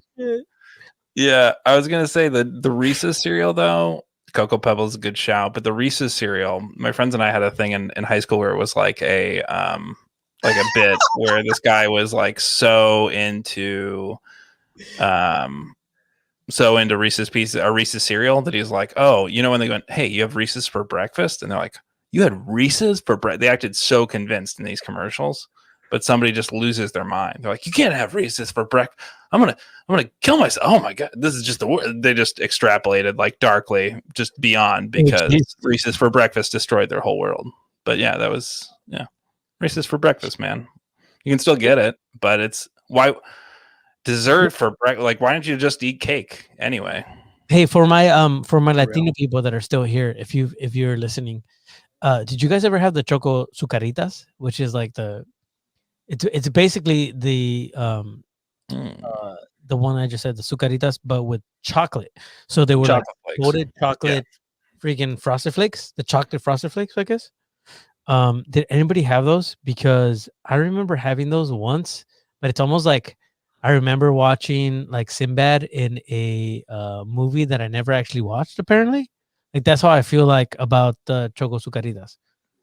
You know, like Sinbad was in this movie where he was. Do you remember? You guys remember that at all? Or am I too old? Yeah, Sinbad was in a movie where he was like Shazam. Yep. Yeah. But it never happened, apparently. Yes. I remember something like that, yeah. No, I remember people have acted like this movie never happened, but yeah, he was in a movie called Shazam. No, he wasn't. So look it up. He wasn't. Apparently. According to the universe. But Choco Sucaritas, I feel like it's one of those things. Oh, Kazam. Yes, there we go. Kazam. Yes, that's what it was called. Hold on, let me see. It was Shaq. It was Shaq, and then it had Sinbad was doing a bunch of stuff with Shaq around the time. Mm-hmm. No, let's go to Naku's question. If you bought Loyal cereal, what would it taste like? Oh, what? Who said that? Naku. Oh, there. Yep. Ooh. I'm gonna go with something piney, something piney. Tory Pines, Tory. Yep, No. something piney. There we go. It would taste like excellence, like victory, like victory. Never to the Choco Sucaritas sounds like a Mandela. Loyal's loops. No, they would be called Loyal's loops, and they would come in different colors. They color the crust. Mandela Loyal's loops. Yeah, Loyal's loops. Now I feel like we need to like Photoshop that and make it happen. See if somebody... Travis. Sinbad on Kazam.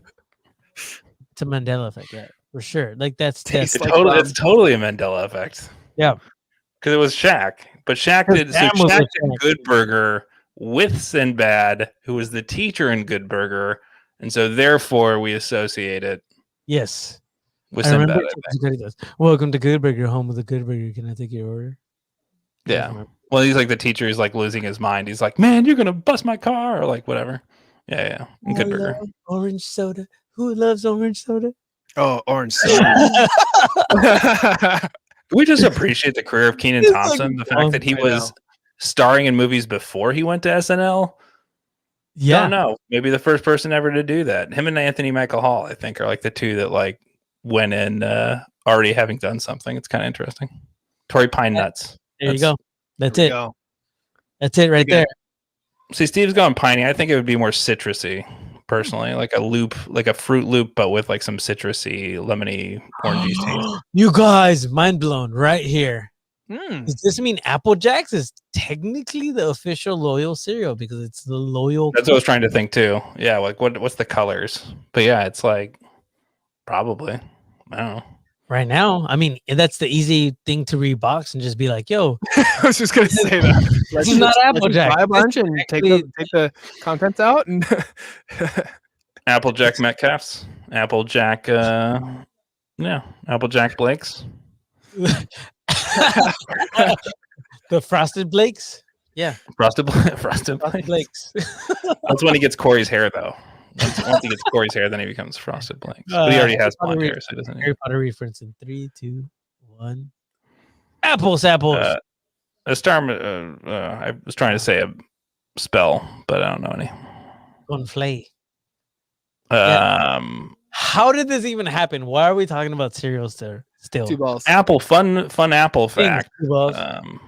Apples are not found, but they're actually invented and like done in labs where they like cook up apples and like combine flavors and stuff.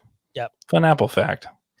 They're like the Gala apple, the Fuji apple. Most of those were actually discovered last 50 years. Hey, I'm gonna change combining different apple strains. If anybody is like thinking about food right now, and you have access to the Cheetos mac and cheese flaming hot, the flaming hot mac and cheese Cheetos, hook a brother up because I want to try those. They're supposed to be at Walmart, but they're always sell out. Have you guys mac and cheese flaming hot Cheetos? Yeah, it's Cheetos mac and cheese flaming hot is what it is. Okay, so do they shape like mac and cheese or they taste like mac and cheese plus the flaming hot taste? So it's mac and cheese with the hot Cheeto flavor. Oh, okay. So it's Cheetos flaming hot into a mac and cheese. Yeah. Okay. Yeah. Apparently that's the thing, sound and it sounds amazing to me. Can we? Is there anybody that wants to come on? Is that? Oh, Steve. Sorry, dude. Hold on. I'm back. Well, I was gonna say I like crushing up and putting the kind of like pork rinds or whatever else, using that like flaming hot Cheeto stuff as like a base instead of say like breadcrumbs. So I kind of like doing that sometimes in cooking, which is pretty good. So I could definitely see that working for like a mac and cheese. Flaming hot Ruffles are the best flaming hots. Can confirm that is a fact. I've had those. The ridges, the ridges catch more of the flavor, I'm sure. It sounds like it would be. What the fuck are mac and cheese Cheetos? I know. No, they're not mac and cheese Cheetos. They're mac and cheese with the hot Cheeto flavor on it. The dust. It's literally mac and cheese, and they're red with the flaming hot flavoring on it. That's what it is. Sounds good. Damn. Oh, she said, just eat your mac and cheese and your Cheetos. I know, but I want to try it the other way. Kim, leave me alone. Yeah. So birthday bacon. Thoughts, everyone? Oh, whose birthday is it? Well, it was Sean Duffy's. Birthday bacon is a specialty from O'Brien's. It's pork belly. It's really good pork belly. All right. It's delicious. Tom, for your birthday, what do you want? What are you doing for your birthday? I want some damn ketchup chips. What? Yeah, the Lay's ketchup flavored chips or whatever. Oh, Cheetos are just styrofoam with cheese dust. Fighting words. Now we're getting into chips. Hard take from Gen Z over here. Corbin. Wow. Corbin. Coming out swinging. Listen, child. Listen. You leave our styrofoam. I mean, our hot Cheetos alone. Birthday bacon is the best. Mac and cheese Cheetos. What aisle in the store? Chip aisle. Yeah, I know. It's like Walmart is the one that, from what I understand, has it. Tom wants Pliny. That's an easy one. I got it. Deal. Oh, I know, Kim. Trust me. I know. Buy that man some Flanagan. Love you, Tom. Love you, bro. What is this? Canadian chips. It's ketchup and chips or whatever. They're weird.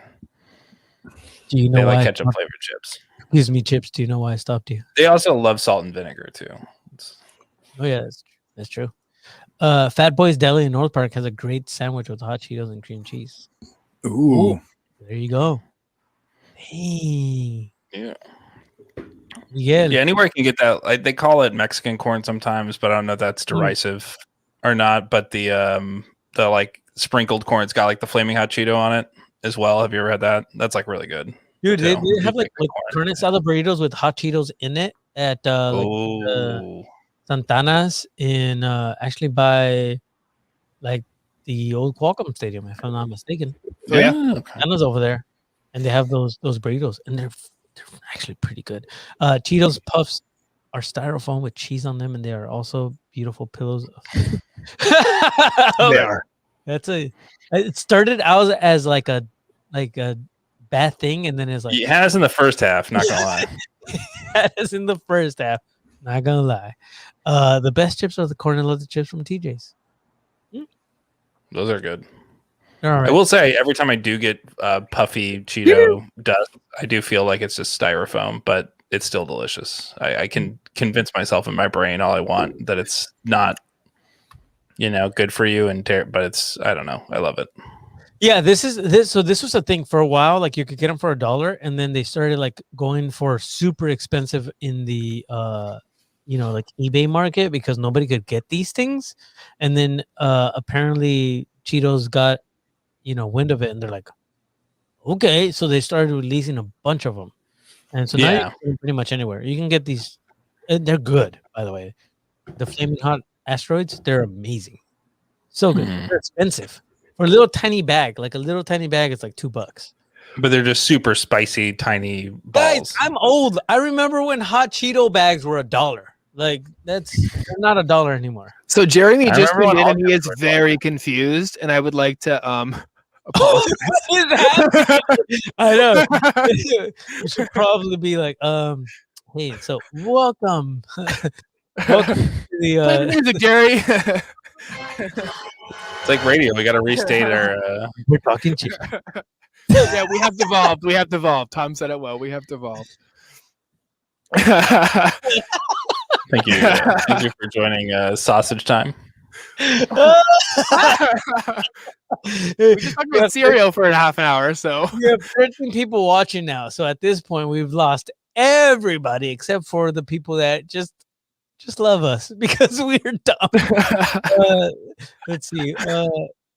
Eric, those chips are. What chips? Who's Eric? Oh, the TJ ones. Yes. Yeah. Got it. Now I have to go get some tomorrow. Thanks. Yeah, it's definitely not. Yeah, it's devolving quickly. Oh yes. We're just talking about eating. This is not even like a thing. Yeah, we've gone past cooking. We're just into eating now. The cereal milk was the highlight of the discussion. That was the epic curious part of the discussion. I think they meant to say Arizona iced tea. Mm-hmm. Yeah, for sure. I knew a girl named Raya in Arizona, but I don't think. Yeah, she was not 99 cents. No. I think she valued herself slightly higher than that.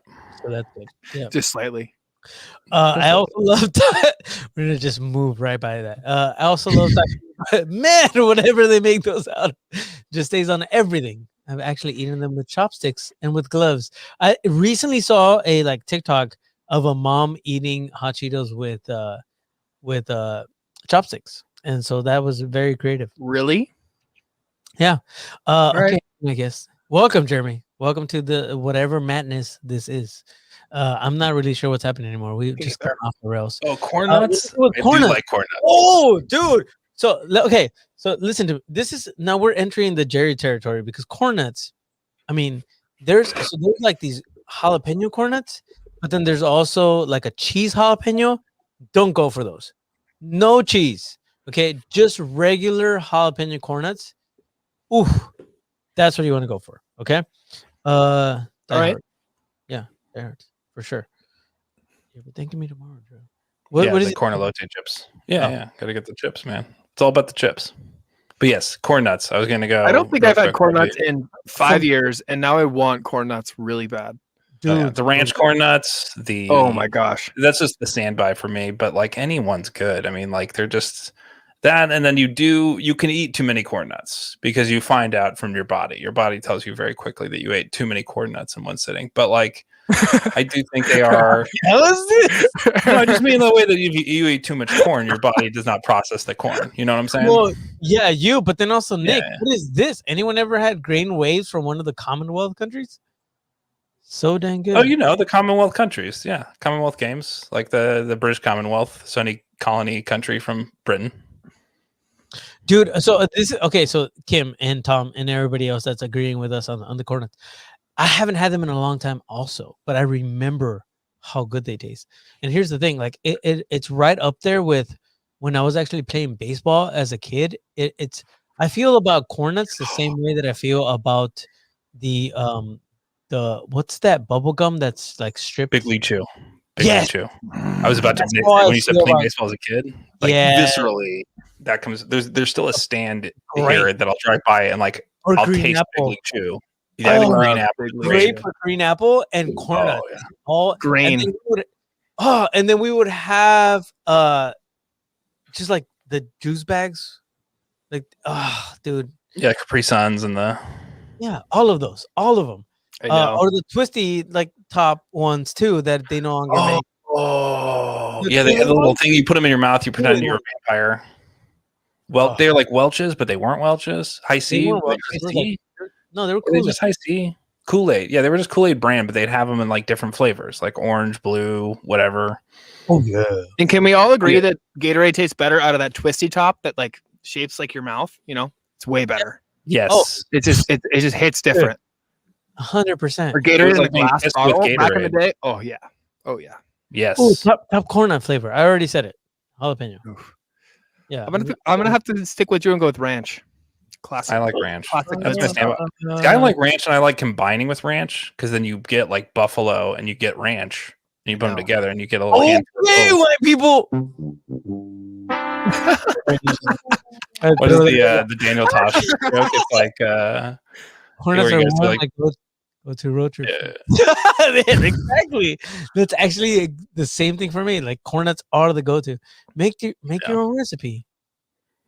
I don't What? think you can. Can you put links in the chats? Or did we figure that out a couple weeks ago? You can't put links in chats.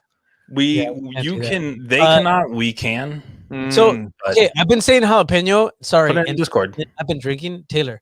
Yes, it's a chile picante. That's the one I'm talking about. Oh, that one is That's- the best. That's the one I'm talking about. Right there. That is the best flavor. But as I said, ranch is the best standby because as we've Yeah. illustrated, they're a good kind of like base snack food to introduce with other foods. But as you said, it's a very white person problem. Dude, like, listen, we get the most interaction with people. Everybody wants to talk about food right now. So, Yeah. Big League Chew I still get it. I haven't seen the corn nuts in years. Yeah, no, Big League Chew is still around. They're in every 7-Eleven. So just go around the Um, corner in 7-Eleven to the snack aisle. There is Mm-hmm. corn nuts in literally every one. They're right there for you, 99 cents. They have not changed. Oh, Nick. Yes, Nick, you have to. Here's the best thing, though. Yes. If we can actually go to I'm going to go ahead and say it because I'm closer and I'm probably going to go to more Padre games than I'm going to go to Dodgers.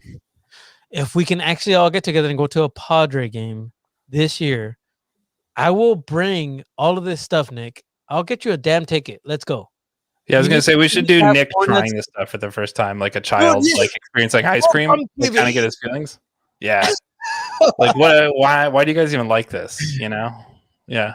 Cool limited Tuesday one. Yes, we know. Fruit roll-ups, all that stuff. Got us in the Discord. Yeah. Got us in the. Yeah. Yes. Oh wow! This sounds Wow, like Yes. who was we the went pitcher? from cereal to acid. Who was the pitcher who pitched on acid? This That's awesome. All right, let's keep moving. We like a ranch. There was the guy who pitched a perfect game on acid, though. You know what I'm talking about? That guy, he was an A's pitcher. He pitched in San Diego. Tom knows exactly what I'm talking about. But yeah, that's what that sounds like. What's your big show? Why is this so real? If you love corn nuts, you probably love Mountain Dew. By the way, it has to be the Baja Blast Mountain Dew. Yeah. Real story though. Or Code Red. My office Red, in Phoenix, Code Red. Yes. Yeah. My office in Phoenix has like some sodas for like, general whatever. And there was a Mountain Dew there this last trip, and I like had one, and I was like, I haven't had a Mountain Dew in like 10 years, and it was so good. It was like, oh my God. Dew of the mountains. It hit different. It is like it takes you back. Like it dials you back. Like your head just goes back to like playing Halo when you're like 18. It's like, what happened here? I don't know. It's a time machine in a bottle. I love it. No, I'm just Austin trying to find I'm trying to find the Austin 316 theme so I can play it. There you go. What song? Who?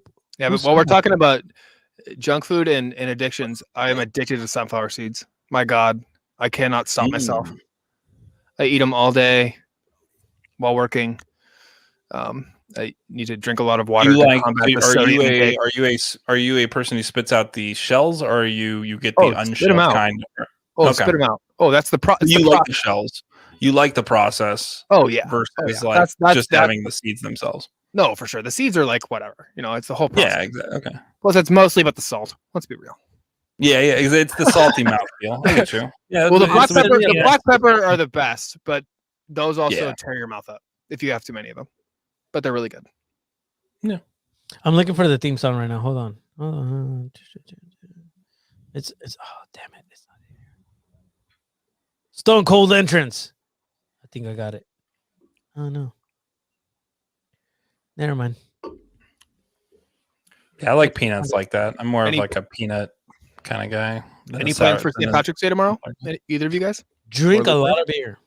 So, wearing a green shirt. Corned beef? Yeah, dude. Corned beef. Corned beef? Oh, that's good. We got a corned beef. Yeah, we're not doing it this year. Ooh, we are. I forgot. I love corned beef this week, and I forgot. We eat corned beef like year round. We bought it at Costco whenever it's there, and it'll be like October, and we'll make corned beef just because it's so good. I love corned beef. It is good. Yeah. Sorry, I just have to play this. I haven't heard of this in a while too.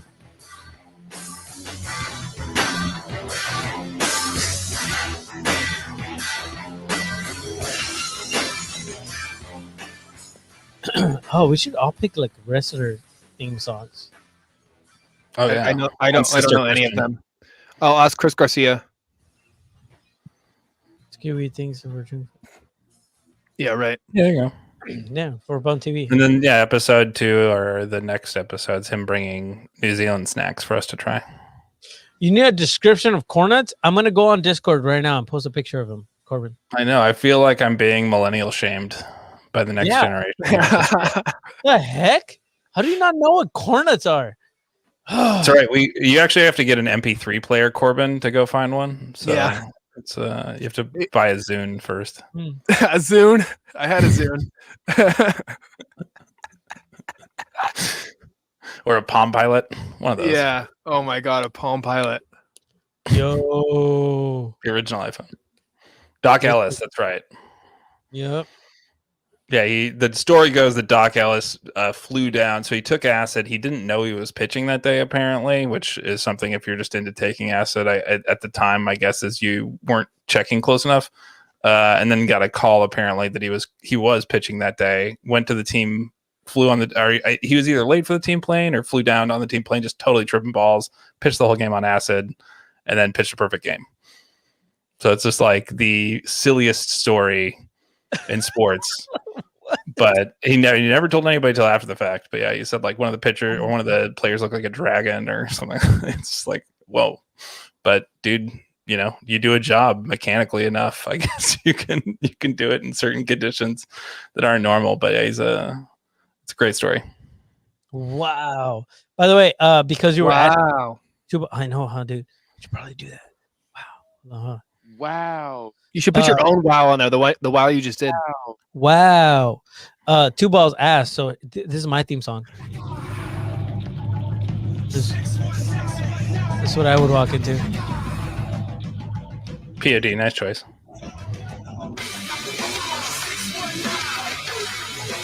the Rey Mysterio theme song. Come on, man. He's like as tall as I am too. He's like 5'4". So would you just take on Rey Mysterio's personality? Is that what you're saying? Oh, 100%. Yeah. Okay. The mask and all. By the way, I'm getting my chest tattoo done like this Monday. Ooh, are you? So I'm gonna look like Mysterio even more. Yeah, no, I am. Damn. I got steamy. Come on, dude. I got the steamy.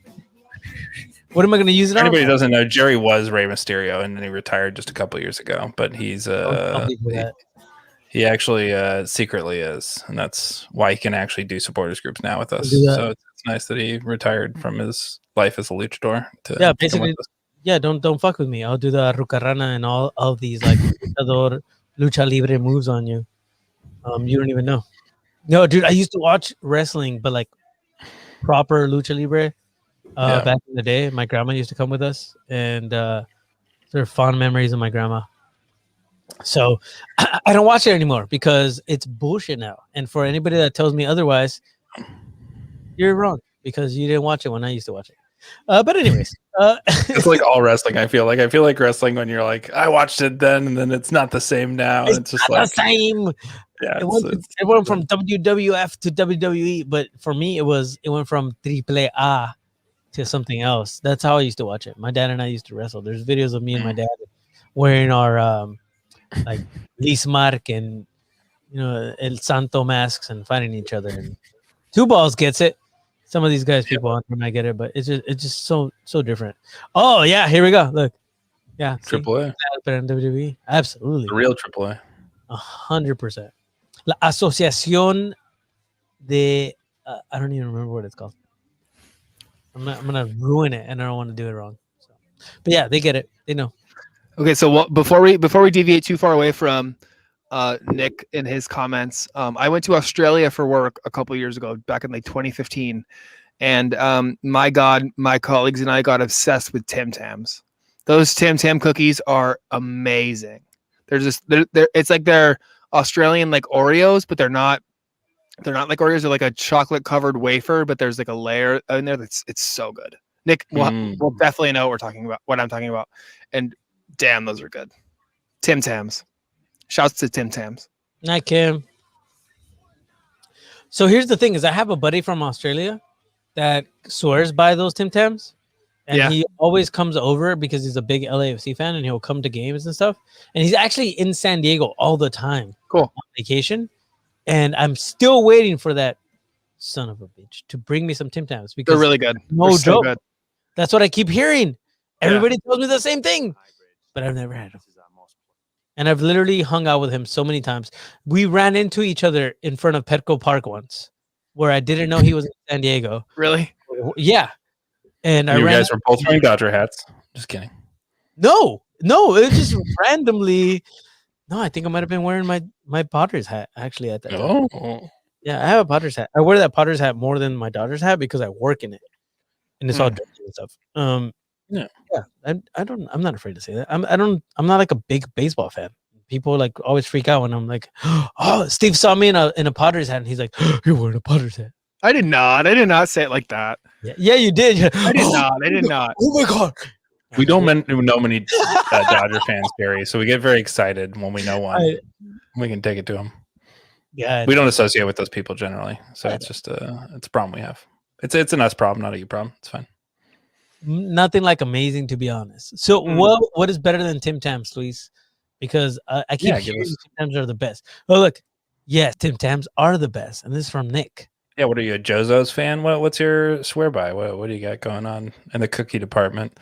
For me, what's the best store-bought cookie you can get? Obviously, homemade is the best. Soggy kind of chocolate chip is my favorite. Something that's a little bit undercooked, but sure. What's your store-bought?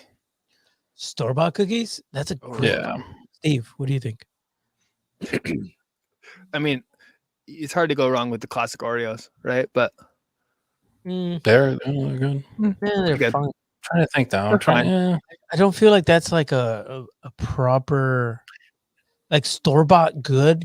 I'm gonna cheat. Girl Scout cookies, not bought in a store, but boxed cookies. That is cheating. Okay, well, I won't cheat, and I'll go with store bought. My favorite, I think, has to be the Sandy's, the pecan Keebler cookies. Those are pretty Okay. good. Yeah, we've had those before. Yeah. So like dipping those in coffee, that's my favorite cookie. The Sandy's, 100%. But yes, I mean, dude, like who doesn't want Girl Scout cookies? Like, I know, right? Oh. Thin Mints with the steamy check. Give me the thick ones. Let's go. I think that's cheating. I'd say it's store bought. It's got to be. It's almost like the Belgian like little waffle things. I don't even know if that counts as a cracker, but those to me are pretty good. The little they've got like a Stroop waffle. That's what they're called. Chips Ahoy, yeah. Ooh, the Stroop waffle, those are good too. Yeah. Yeah, to me that's like the best like store bought kind of thing that I still get a lot of enjoyment out of. Stroop waffles are good. Yes. Yeah, I'll agree with that. Yeah, that's what I'm saying. Oreos are great, but they're not like amazing. They're a go-to like late snack. Bakery Isle, from homemade. Totally. Bakery Isle's not a store bought. That's different. Yeah. Chocolate covered circus. Oh, Nilla wafers. Tom hit it. Nilla wafers. Hell yeah, those are good. Yeah, I was gonna say any wafer is great generally. Oh, that's what I was thinking of. But yeah, Fig Newtons, Pig Newtons. Yeah, man. Oh, dude, I'll go with the Pepperidge Farms. Yes, Chessman's. Anything by Pepperidge is great. The Milano cookies also pretty great from Pepperidge. Have you ever heard of this? No. Okay.